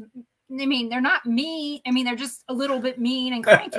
Yeah, you know, it's like we're gonna go to a location. We're gonna be like, "Hey, what's your name?" And he's gonna say, "Hey, I'm a demon." Oh, you're the demon. Okay, good. I heard about you. I'm gonna go now. You know. Yeah, I'm done. I don't think they're going to come through and say, yeah, I'm the demon, you know? No, they're going to come through as a cute little girl with curly blonde hair. That's going to be easy for you to accept and go, oh, this can't be bad. That's the Velisca. That's the Velisca house. That's Velisca. That's the Sally house. That is almost any place. Or it's going to be a woman that's, you know, pretty, whatever, that's that you just look at her and go, oh, this has just got to be a sweet woman until she gets close, and then when you get close enough, you can see it's a demon. Right. You know, when I was there, I've only been in the Villisca one time, and right when I walked in, I don't take claim on any type of gifts, right? Yeah, she is, man. Yeah, she is. He says, my ex-wife is a certifiable demon. Don't worry about it. Everybody's entitled to their opinion. Yeah. What was I saying? What was I saying? About Villisca.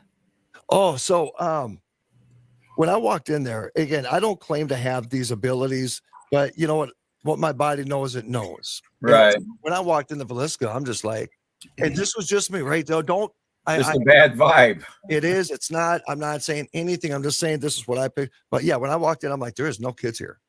I do not feel, not even a frightened child, not even nothing. I don't feel like a real human energy child.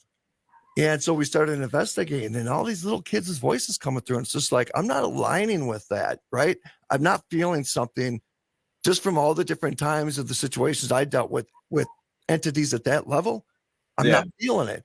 And then I'm sitting there thinking, I'm like, what a perfect fishing hole for darker, malevolent energies, right? Oh, yeah. Sell the perception of these little babies that are running around the house. So people show up with toys and candy, you know, and they're nice little things, and they sit down and they play real nice, and they're not going there protecting themselves. And then you hear these stories of people stabbing themselves in the chest, you know? Yeah. Yeah. Well, there's also some people out there that want the attention. Oh. I don't know. All I know is that some guy got himself stabbed in the hand or something. I don't know. I think he stabbed his chest or something. Yeah. Well, just like So it was a month before we got there. There was a guy who they were going in there doing their solo thing, right? So he went into the Villisca, and he went into the main level bedroom. So you go through the living room, and then Lena and Ina's bedroom. Yep. And so he lays there, and apparently everybody heard him start screaming. And then when the people came in, he was legitimately stabbing himself in the chest. Yeah. They had to air flight him out of there. Yeah. Well, that's because there's no good hospitals anywhere. When did you go up to Villisca? How long ago? Jesus, God, probably 4 years ago now, 5 years ago, maybe. Okay, But you know, and I'm not being sexist, but you know, a lot of you women out there, you guys remember dates. You don't forget times. You don't forget dates. You can tell me what you did back in 1972, you know? Well, I can tell you what I was doing in 1972. I was see what I'm saying? I was can't. 7. Yeah, she can. Well, So I couldn't either. I couldn't can't remember what I did yesterday. 2 years. That's what I'm saying. 2 years ago, 5 years ago, I kind of can't tell. In the last 15 years, I can't tell you a lot of that stuff, but you take me back to 1972. I had a lot of shit going on when I was 7. That was a good time. You know, were you gifted? Were you aware back then of? Oh, I was aware by the time I was 4 years old. I told my parents. Is it generational for you? Huh? Is it generational for you? Yeah, it may be, because I have some shamans in my female shamans on both sides. I've got Cherokee and Blackfoot on my mom's side of the family. My cousin, who I did not know as well, I was an adult by the time she was born, just about. So she's having experiences. She's on here sometimes. She's having some things happen to her, you know, seeing and hearing and all that. Kind of forced. So it could quite possibly be that it's on my grandmother's side, on my dad's side as well. Because I also have other cousins that I did know when I was growing up that have had experiences that they've been sharing with me. Then you have, my mom never had it, but my grandmother kind of did. She would say stuff to me like, she told me I was going to have twins. I didn't have twins, but I got a Gemini. My youngest daughter is, you know, shares the same month as I do. So it's like, well, maybe she's as hard as two. She's as hard as me too. Yeah, as two. She's also like me. But I started seeing stuff around the time I was 4. And I told my parents, I said, Grandpa killed Grandma. He twisted her head. Well, I didn't say killed. I said twisted her head. And Grandpa called a couple hours later and say, hey, you know, Mom died in a car accident. Wait. Yeah. Oh, it gets better. Did Grandpa really twist Grandma's head? She well, died. he well, wasn't charged. He wasn't for it. charged with it. He basically got charged with drinking and driving. But back in They 1970, didn't really they didn't charge investigate it. it. Oh, Yeah, They just assumed that she died in the car accident. Assume she broke her neck in the car wreck. you're right. She had 2 broken arms, 2 broken legs, and a broken neck. And he didn't have a scratch. He got 2 little stitches. And he did it in Baltimore, right on a bridge, right down the street from where we lived at one point.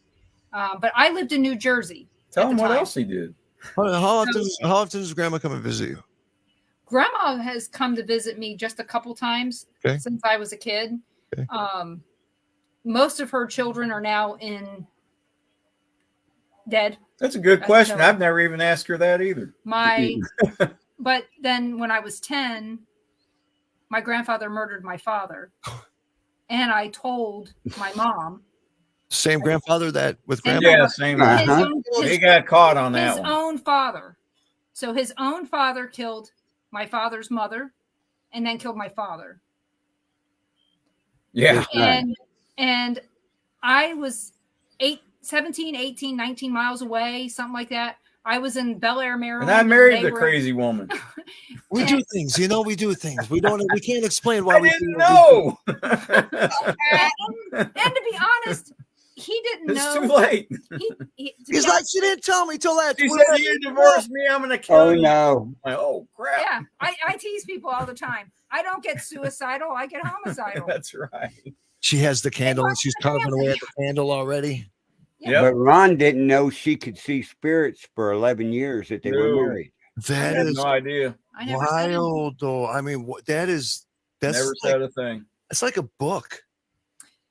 Oh And- yeah, and- she could write a book. Grandfather she was knew- a serial killer. She knew I was into going in, old abandoned houses and Yeah. looking for ghosts, and I've always done that. Urban Explorer and stuff. But yeah, I she love that. didn't. Yeah. She never pushed it or said, "Hey, yeah, I'd like to do that too," or anything. Because I was living it. Yeah, I mean, we had our house, the first house we bought was haunted. Right. And I just happened to mention to him one night when I was pregnant with our daughter. I said, there's a boy who keeps showing up at our house, and he says, "Mom," and I answer and he goes away. And he goes, "Oh, it's just Troy or Todd," because they had a key to our house, the next door neighbors, and they were drinking a lot, and they would just show up. And we were all they about got the same houses age. mixed up every now and then. They didn't It even look happens. It anything up. happens. Yeah, Yeah.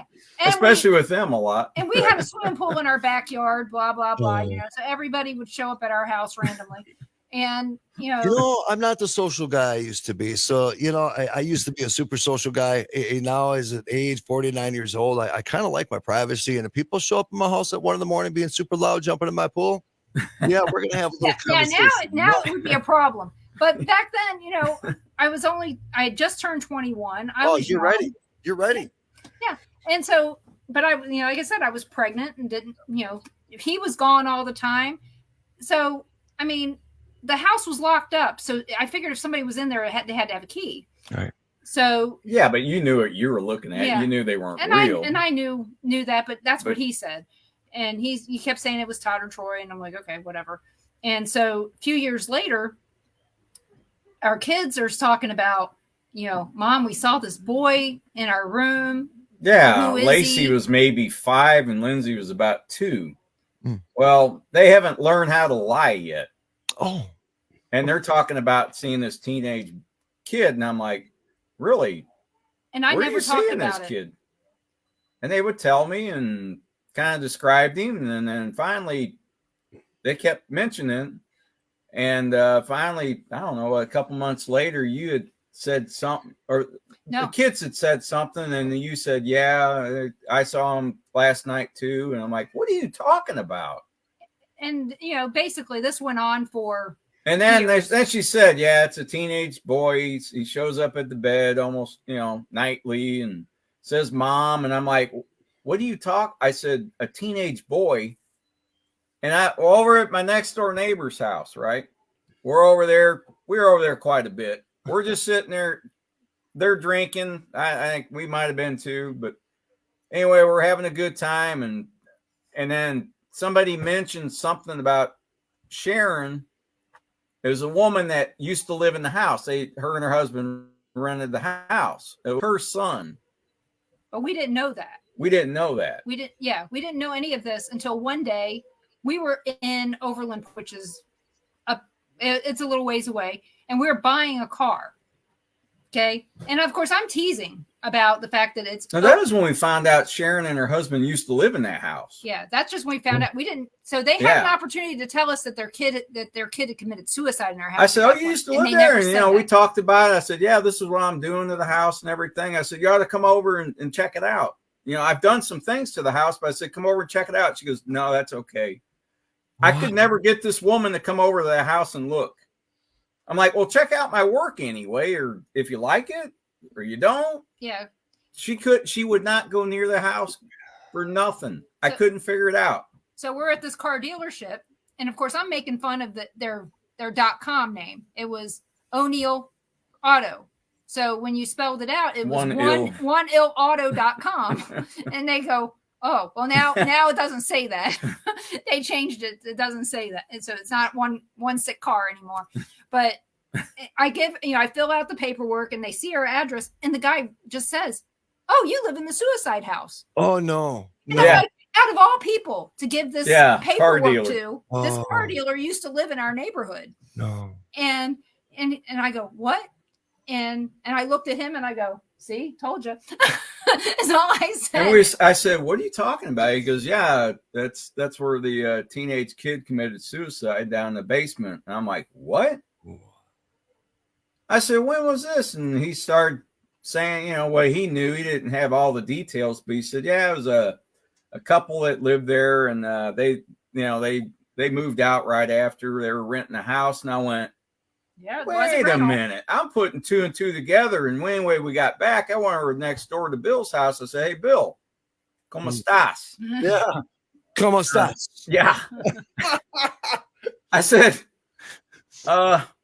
Sharon used to live over there. I said, did she have a son that happened to commit suicide? And man, he got white as a ghost. And he goes, yeah, where'd you find that out? I went, huh. I said, Denise, describe this kid that you're seeing. Wow. She described him to a T, and Bill was looking like, oh my God, that sounds like Sharon's son. It sounds exactly like him. That's what he looked like. Is in our neighborhood there. Okay. We didn't even know about the suicide or anything. She sure as hell didn't know what he looked like. No, and that's when I went, okay, you got some splaining to do here, Lucy. Wait, you said you had how many suicides in your neighborhood? There were 10. 10. So just in this one little area. Neighbor across the street, his son committed suicide. Neighbor two doors down. Neighbor 2 doors down What? did after we moved. Plus our house. Then down the road was the guy who bought your cars, his brother. And but afterwards we found out about 5 more. Crazy neighborhood. Yeah. I would what's going on in that neighborhood? Study like geological stuff. I would look to see what kind of towers are around there. Some atmosphere. No towers. No towers. Lines, everything. I would like to look at everything, because there's a school where there's a whole bunch of kids getting cancer, but Jane, the name of the school, it's over by where St. Louis, he used to live. They used to practice. Not far from there. Yeah, They used to practice over there. they're getting a lot of cancer at that school. Huh? They're getting a lot of cancer in that school. Yeah, the school you're talking about is in St. Louis. Yeah. In Is Florida. that the one with the big conspiracy about that big tower being next to it, and they're thinking it might be from the tower? Oh no, this one is from from Waste. Oh, Waste, yeah. Oh, okay. So remember, Times Beach is right there in the St. Louis area as well. I don't know. Bridgeton is horrible. This property, I mean, it backed right up to a field. Horses and goats and all that stuff at one I time. wonder if the land was cursed or something. It's just weird that there'd be so many suicides. It was hit by a tornado in the 60s, 64 or 68 or something. It pretty much wiped the whole neighborhood out. It was called the Hickman Mills tornado. Wow. And they found crap from the Hickman Mills tornado in Ottumwa, pretty Iowa. much flattened it, the whole area. Yeah, a guy in the chat, Bernard, he says that the elementary school is built on top of a toxic Yeah. waste. Yeah. So, the Ruston Yeah, that Heights James- tornado was May 20th, 1957. 57. Wow. Okay. So, and our house was not built until the 60s. I think it was 72. The toilet said 1972. I know. How can you tell when your house was? If you don't know, look at the toilet. I didn't know. I was just going to say something. I didn't know. So when your house is built, they put in the toilet. Well, usually in there's a stamp that says what year the toilet was made. So unless your toilet's been changed out. Carl, did you know this? Mm-hmm. You knew this, bro? Yeah. He rehabs. What? When you take the stool off, you got a deal that goes down in there where your stool connects. The ring, yeah. It's usually stamped with the company that makes it, and it's got a year on it. So that's how you do. See, and you thought you wouldn't learn anything in the tonight. early 1900s. Yeah. Somebody be like, hey, what year is the house? What year was your house built? Now let me check your Just toilet. go pull the toilet up. I'm going to let you know in about 20 minutes, okay? Put a new wax 20 ring down, minutes, and you're a we're good to rookie. go. 20 minutes means he's taking a break. I used to do property management, and I'll tell you something. Some of the calls I would get would be like somebody's toddler putting a cell phone in the toilet, and then somebody decided to take 4 dumps in the toilet before they decided to call me. Yeah. That's paranormal. You know what I mean? Yeah. Abnormal stuff. Well, at least it's on the abnormal. My Since goodness. you said you needed to go, how can everybody find you? RockyStucciShow.com. We got a whole bunch of really cool things going up. I'm a broadcaster for the Celebrity Softball Classic. We got a big game coming up. That's going to be at Globe Life Field. I'm the on-field announcer for that. We got Battle Scars, which is a new program. We just got signed by the Country Network. So Battle Scars is actually launching this month. We have a brand new studio, which is in the Country Network as well. I got the Rocky Stucci Show, which is broadcasted literally all over the world. I'm grateful. We're hitting well over 1 million a week, and it's wow. I remember when I had 2 listeners, man, and on Blog Talk Radio, and it's just one of those things. Like I was telling you guys, if you believe in something enough, it don't matter where you do it, it don't matter how you do it, as long as you're doing it. Right. I mean, when I first started out Blog Talk Radio, I had no money. I didn't have internet in my house. I had to go to my mom and dad's house back in the days where we had the cordless phone, the cordless. And then I would plug in a headset to that to call into Blog Talk Radio.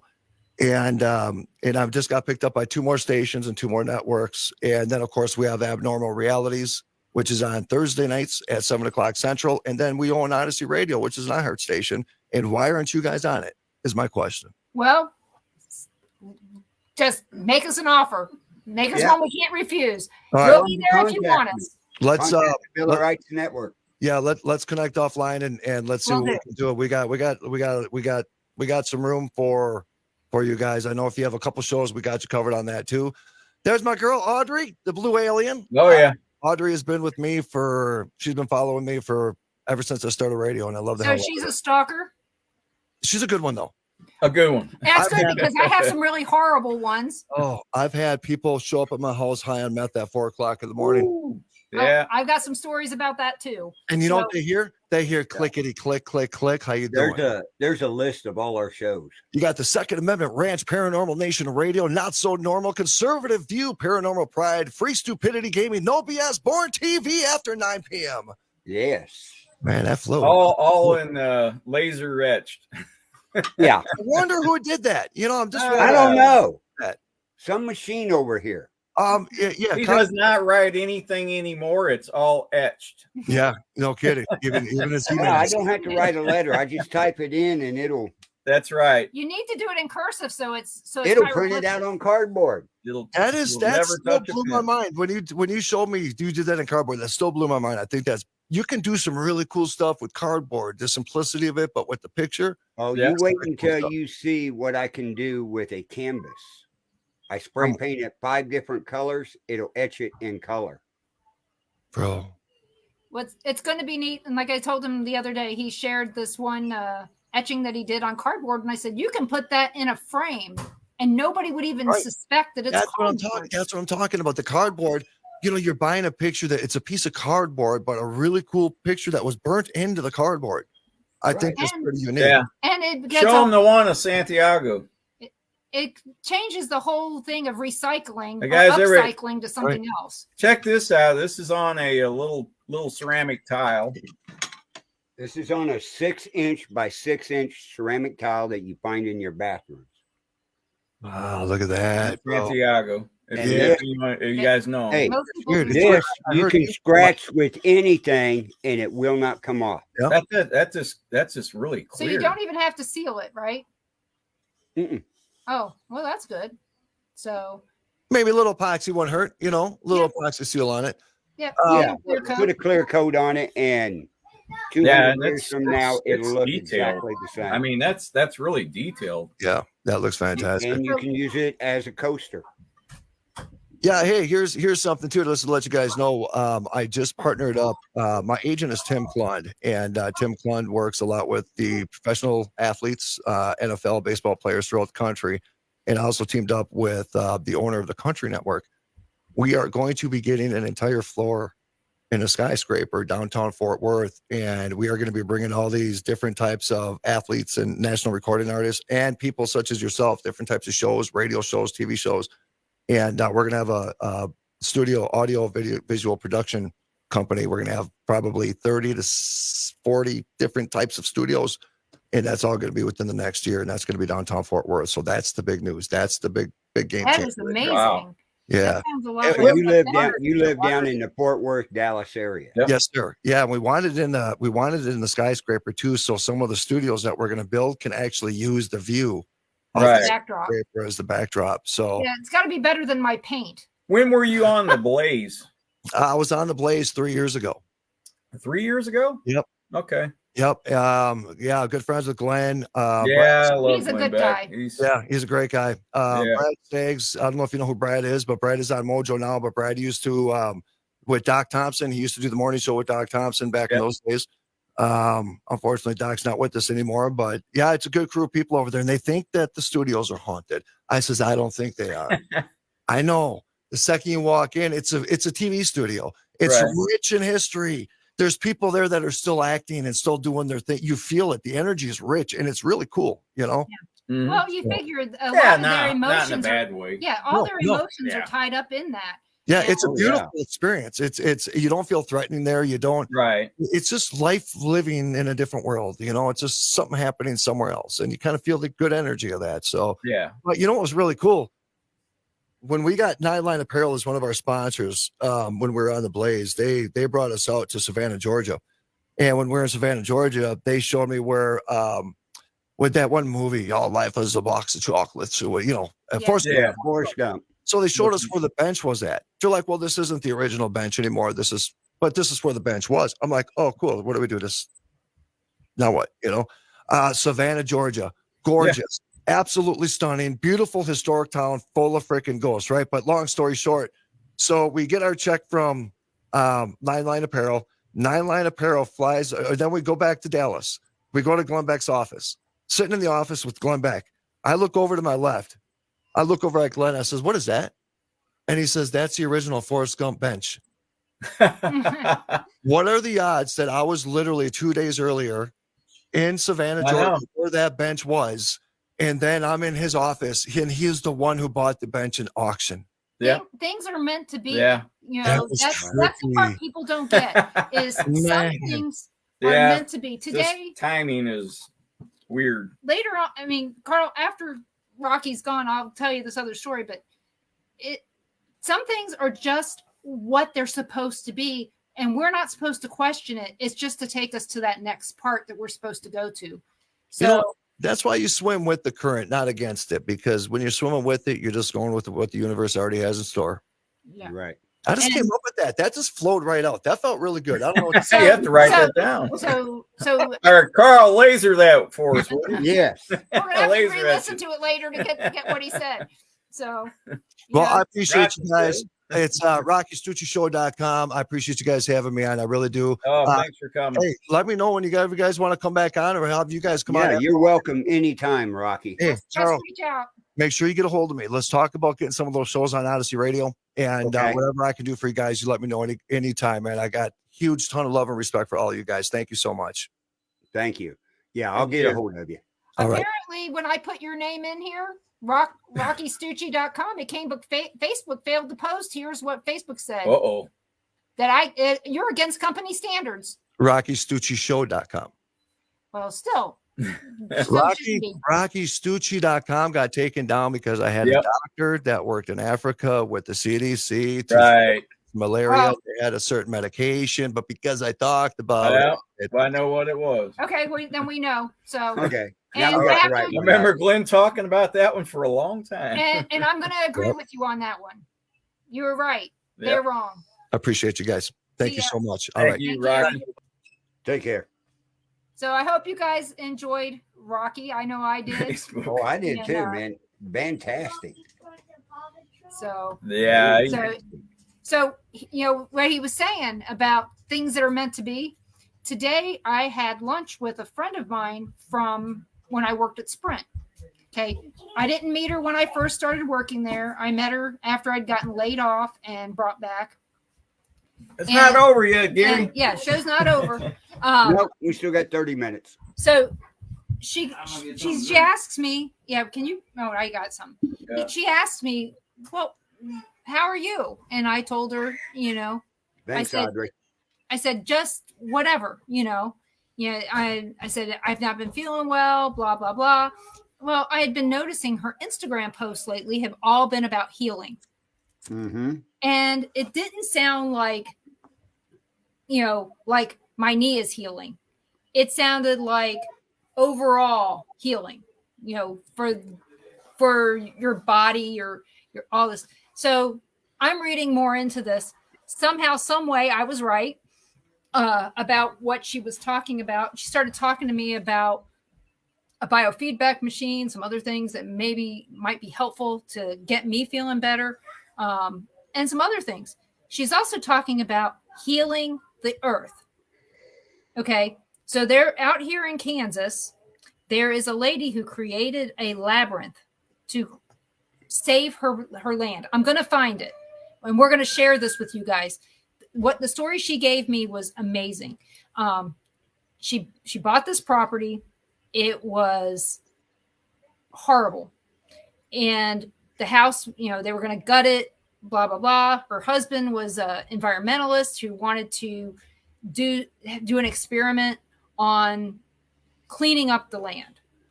So somehow, some way, they created a labyrinth to save the people in the land, the people who had died. Well, apparently there was a massacre on the land. And she started doing all this meditation and all this stuff to help the spirits cross over.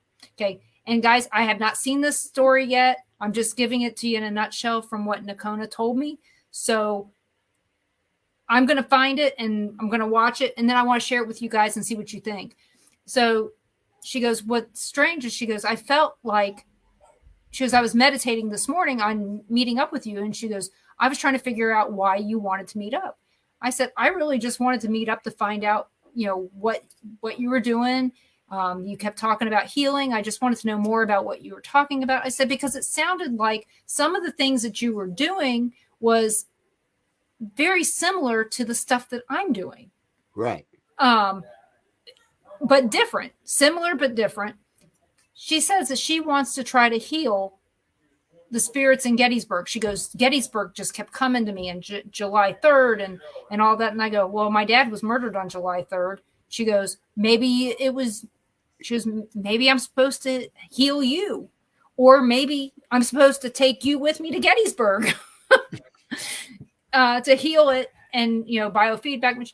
But she's here. She works one day a week at one of the metaphysical places here with utilizing a biofeedback machine and some other things to help people feel better.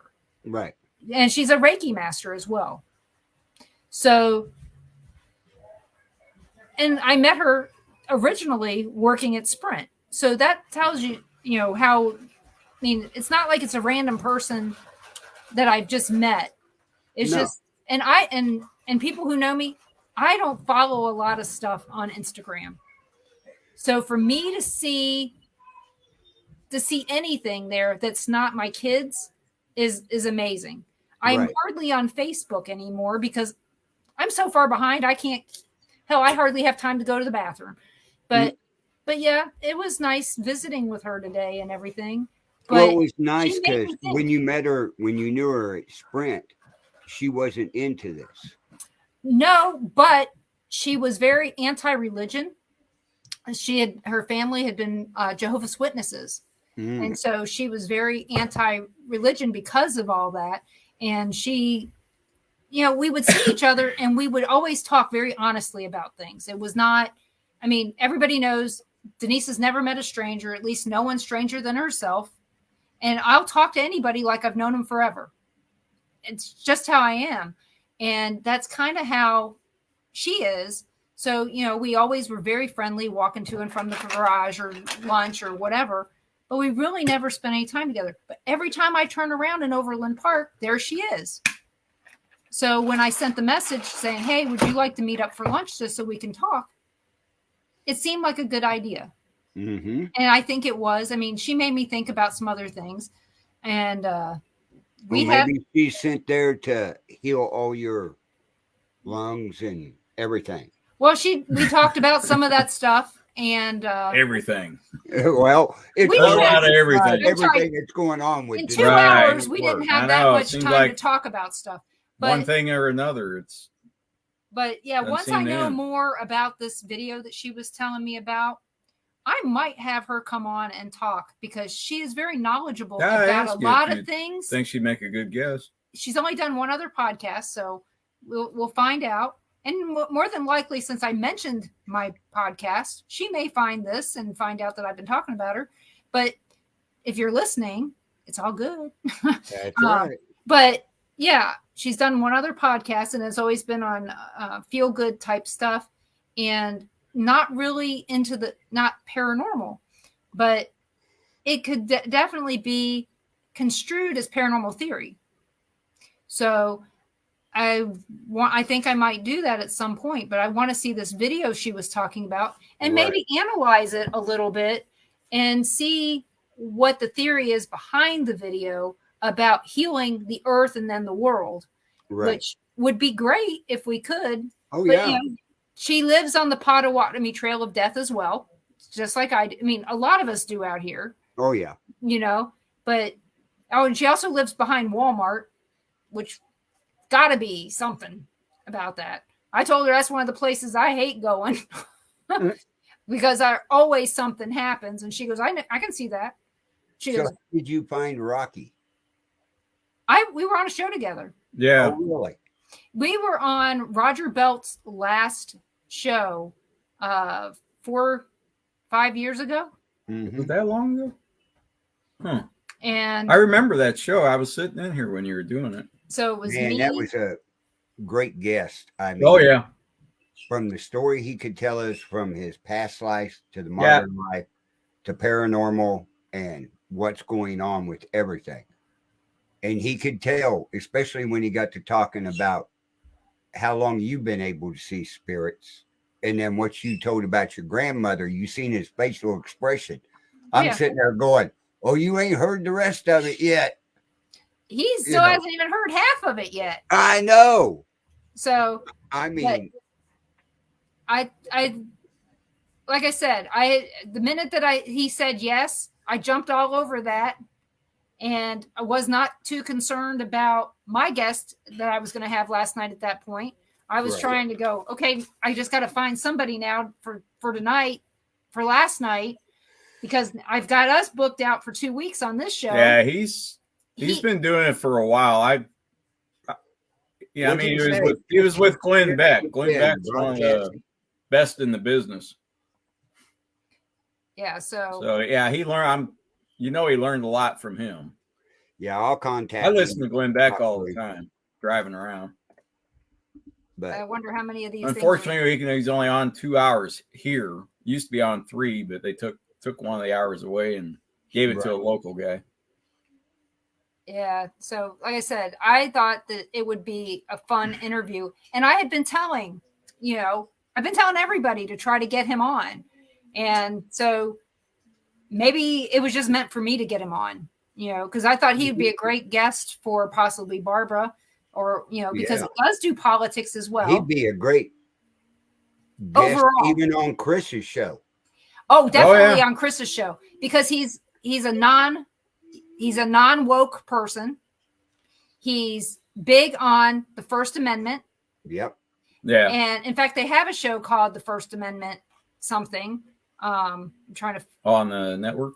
Yeah, on Odyssey Radio. Let's see if I can find it. He's got all kinds of stuff. Here, they call him the emotional meatball, and that's been his nickname for a long time. Right. So he's got Battle Scars, which is the new one that they said was coming out. Abnormal Realities on Thursdays. I think I'm going to check that out this week. It's been a while since I've seen it.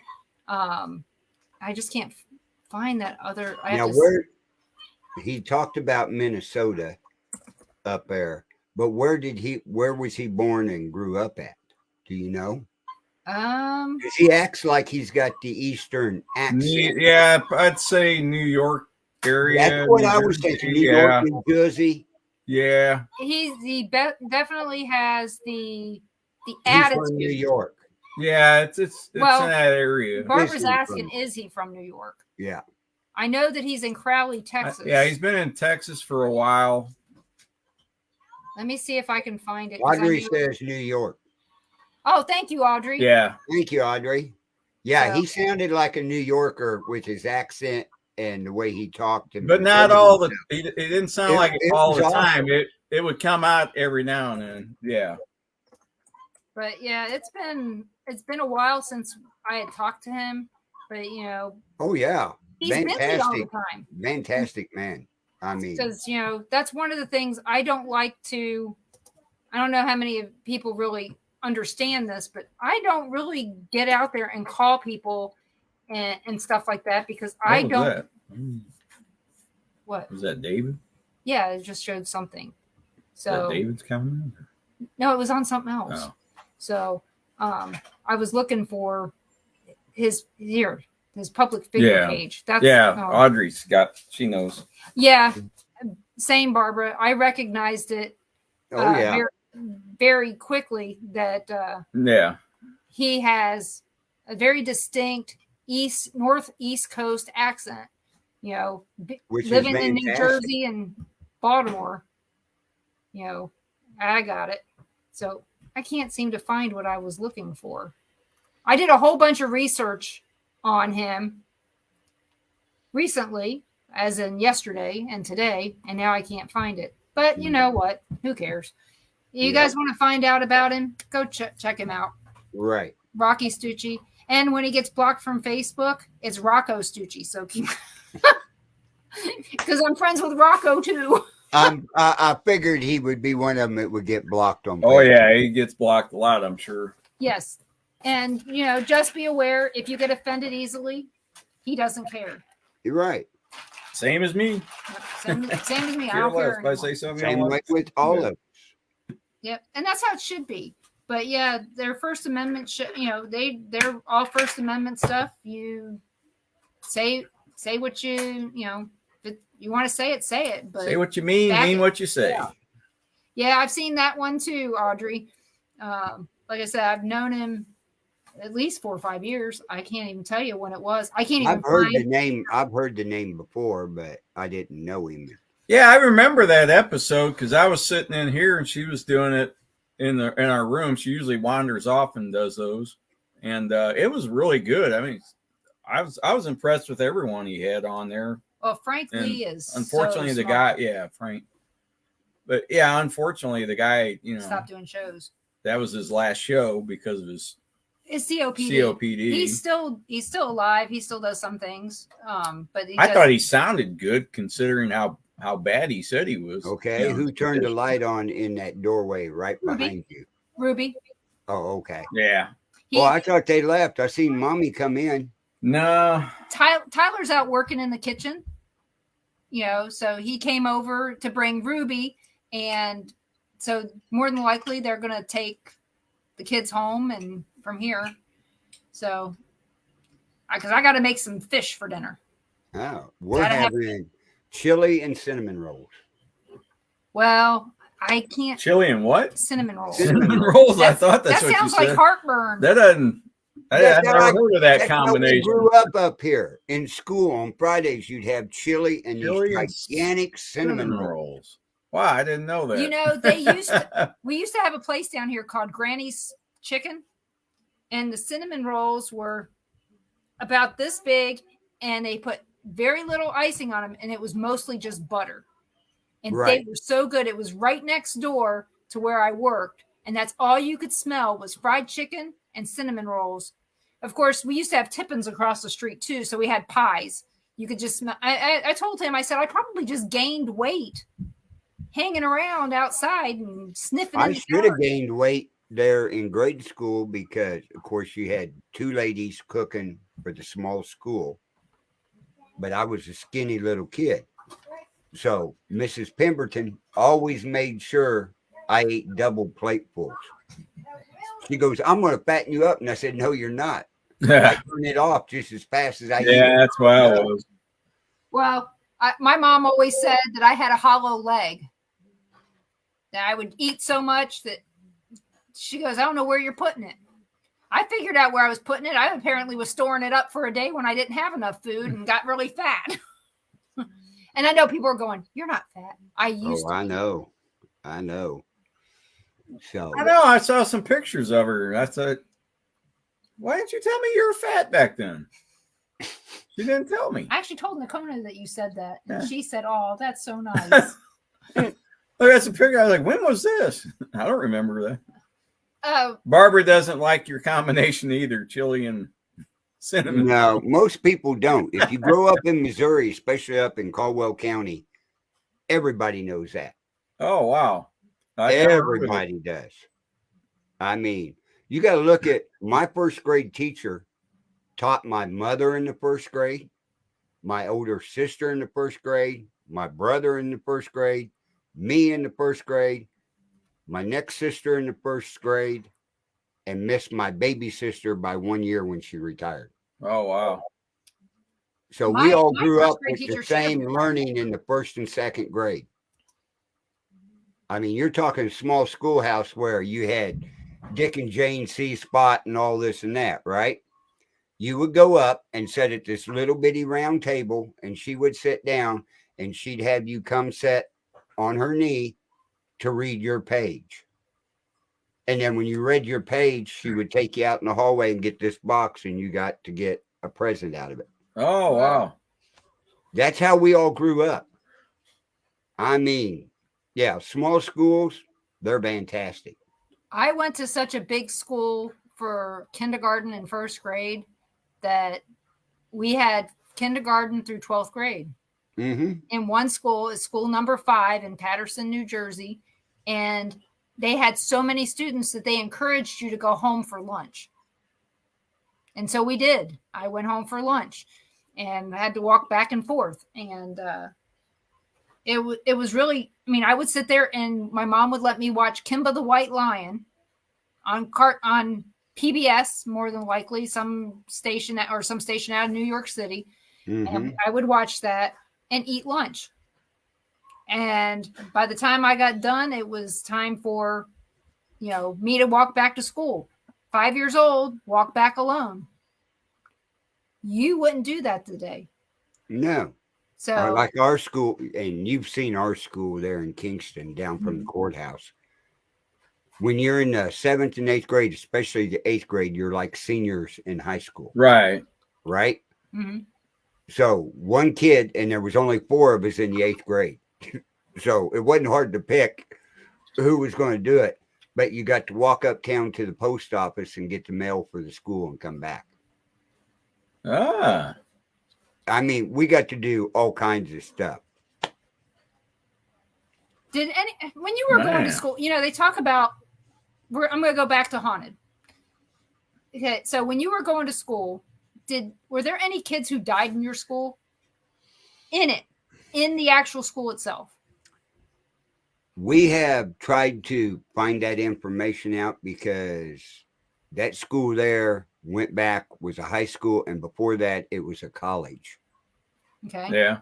Way back. But were their students housed in? I mean, living in that building, or No, was they it just lived around classes? the area.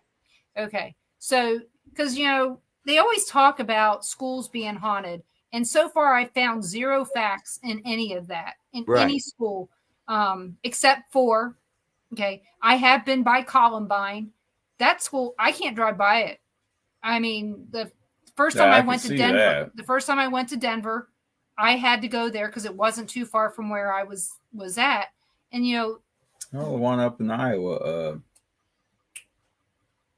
Man, can't remember the name. Farrar. Yeah. I've talked to. We haven't been. We've driven by it. Actually, stopped outside and looked at it from the outside, but it was on our way back. But I've talked to people that have been in there, and I was like, "Why was the school be haunted?" They said it's the land. Yeah.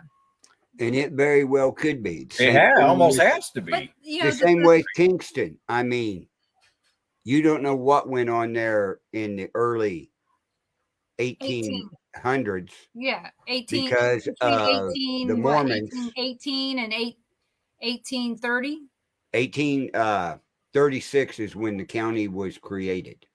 Yeah, but there was stuff there before the county. There was a few things there and everything and stuff, but in that area there, you had so much fighting between the Mormons and the pioneers that were in the area. Right. It's hard to tell what happened right there because it wasn't, well, it would have been a block away from the rail yard when they had the railroad in Kingston. So, yeah, it's hard to tell. But you have to remember that house, well, the courthouse is burnt down 3 times. Right. Well, this is the third. Yeah, this is the third courthouse. It's burnt down twice. But yeah, there's so much stuff in there. And then Want to hear about?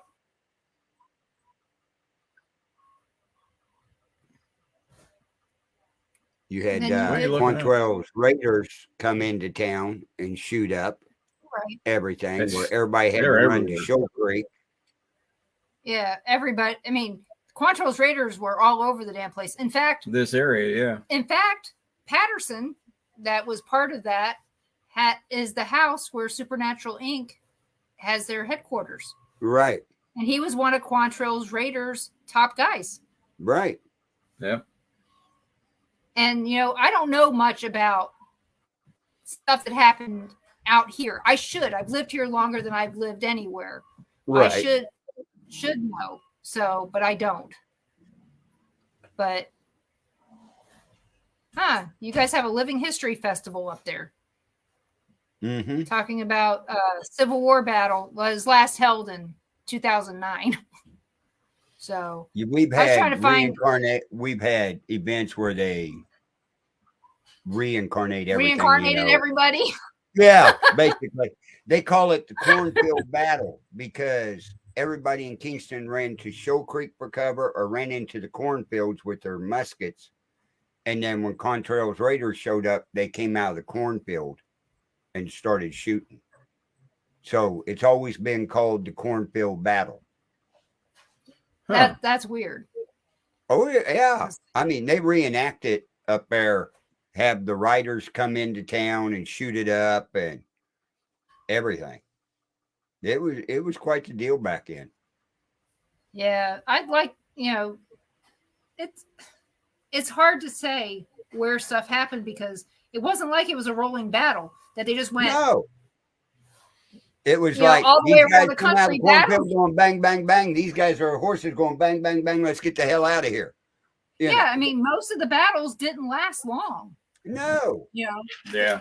It wasn't. Not those. 3 or 4 days tops. 50 or 60 bullets flying during that time, not 100 like we see nowadays.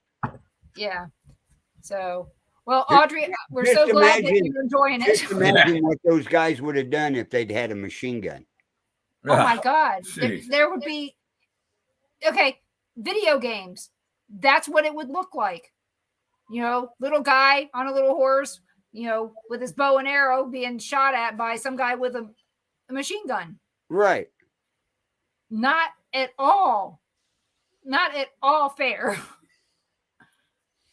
Michael says he's experienced residual experience in his high school gyms and stages. What was it? Like I said, is it the Ghost Brothers that did the that school, high school in? Oh no, it was Destination Fear. Did a high school in Ohio. Oh, Defiance. Man, they got a ton of evidence at that place. Defiance, Ohio. That was crazy. Is one of the most haunted places. Man, I couldn't believe that. I mean, that's probably the most evidence they've ever had on any episode. And Gary, I'm like you. I would love to know what kind of battles and fights took on out at the cemetery. Those could have just been skirmishes that weren't Matt, really battles. When Matt came out with us the first time, he said he saw a regiment down there at the bottom. Yeah, down you by see a battalion of them down there at the bottom. Yeah. Same He time. said, you guys don't see them camped out down there? Like, what? In the tree line. So Gary said he just got back from the cemetery tonight. Yeah. I think he was out there earlier. I'm afraid that at the cemetery. You weren't cutting the grass, I hope, Gary. No. Snow shoveling. Were you pre-treating it for the ice storm you're going to get? Oh, yeah. You guys are getting snow, aren't you? Tonight or tomorrow. Tomorrow, I think rain turned into snow. Tomorrow night. We're only supposed to see rain, and my foot's barely. Well, actually, we're supposed to get rain tonight about 10 o'clock. Right. And then change over, I think. Yeah. I couldn't tell you. Yeah, we're just going to have somebody's rain. got my cell phone. But one of the things he put up the wire on the west boundary. One of the things I'm concerned about out there is how many battles were in that area that were not related to the Civil War, or the Mormon Wars, but were related to territory, Indian and cavalry. Yeah, Indian and cavalry, or settlers and natives. Right. How many of those were there? Because of all the Indians that I see out there, and it has nothing to do with the unknown Indian grave. We don't even know if that's factual. We just know that there's a headstone there. Somebody, we've heard stories about it, and it's one of the newest headstones out there. Yeah. It makes you wonder if somebody put it out there as a practical joke. I don't know. We don't know. And that's the scary part is they went through a lot of trouble to do that. Or is it just a urban legend that they heard that there was an unknown Indian out there that didn't have a we don't know. We won't know until there's no record of it. Right, until somebody uses GPR on that, or it's dug up. And the thing is it even in the right place? Exactly. If it is, exactly. And is this unknown Indian? Was it an adult or was it a baby? Was it male or female? It makes you wonder. The activity we get out there is also due to them cutting that road through the middle of the cemetery. That disturbing those graves, or is it related to the unknown Indian that it's real and there's not getting they want to be known. They want to know they want you to know what their name is. Well, there had to be a lot of Indians out there because after we started going to the cemetery and everything, you have to remember right down the road to the east, as you go down and go around the curve, there's a big metal building up on the right-hand side. Mm-hmm. Right across from it, you go up on the bluff. That's where them guys from Kansas City came up and were digging Indian relics up. Mm-hmm. And they looked up, and the guy seen an Indian in full headdress, headgear, everything, color. Okay, so now my question is if that is factual, why haven't any tribes come forward to say this is their land? Exactly, and just like Gary says right there, tribal land. We have caught people on the trail cam putting out flowers on that unknown Indian's grave. Well, the thing is maybe at certain times of the year they do that too, isn't it? Maybe we should get a note and laminate it and put it out there and say, if you come to this grave, please contact us. We have questions. Because they may not know that anybody even gives a shit about it besides them. Exactly. And I think that might be the way to do it because you don't know what the weather's going to be like. Yeah, somebody's doing it. Somebody's Somebody's doing it, and putting flowers somebody's out got to there. know something if they're Right. taking flowers out and Right. putting it on. And are they just doing it because they're bringing flowers to somebody else's graves, or is it just that Just grave? that one. That's the question. Is it That's just just that that grave? one. Yeah. We don't know. That's See? all the questions in the paranormal. We don't know. I know. And so that's what we've got to find out. We've got to start investigating it as a private investigator would, not Right. the other PI. We need to go to the graveyard. Right. So We need to go Anyway, to the cemetery. Camp Our out. time's up for tonight. Denise, tell everybody where they can find you. well, you can They ought to find, know by now, but go yeah, ahead. you can find me right Yeah, here they only on, stop at that grave. That's what I said. on the Bill That's- of Rights Network. You can also find me on the Paranormal Pride pages, both Facebook and YouTube. And join me next week on Monday when my guest is Second Sight Night, Susan, Paranormal out of Pensacola, Florida.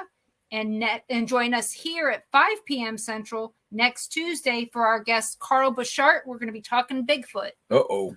That's two And shows in a row. Barbara Bigfoot. sent me some videos of Bigfoot. I'm going to send them to you. I saw them. Hey, Audrey, Oh, did thanks ya? for Okay. coming in. But Enjoy Rocky's everybody, show. stay tuned to the Conservative View coming on tonight. I'll be hosting with Barbara because we're going to be showing a live video with Kyle Sims at a school board meeting in Texas with the mama bears. Oh, okay. Ooh. So, yeah, When was this? this when will be in it 1 hour. No. When was the video? When did they do that? Last They're week? doing it live. Oh, it's live. Yeah, it will be Oh. live. All Yeah. right. So stay tuned to that here in 1 hour on the Bill of Rights Network. So everybody have a great time, That'll and we be will good. see you next week here on Paranormal Nation Radio, Not So Normal. Night, everyone. We got to start talking about all those listeners. I know. We can't We can talk go. about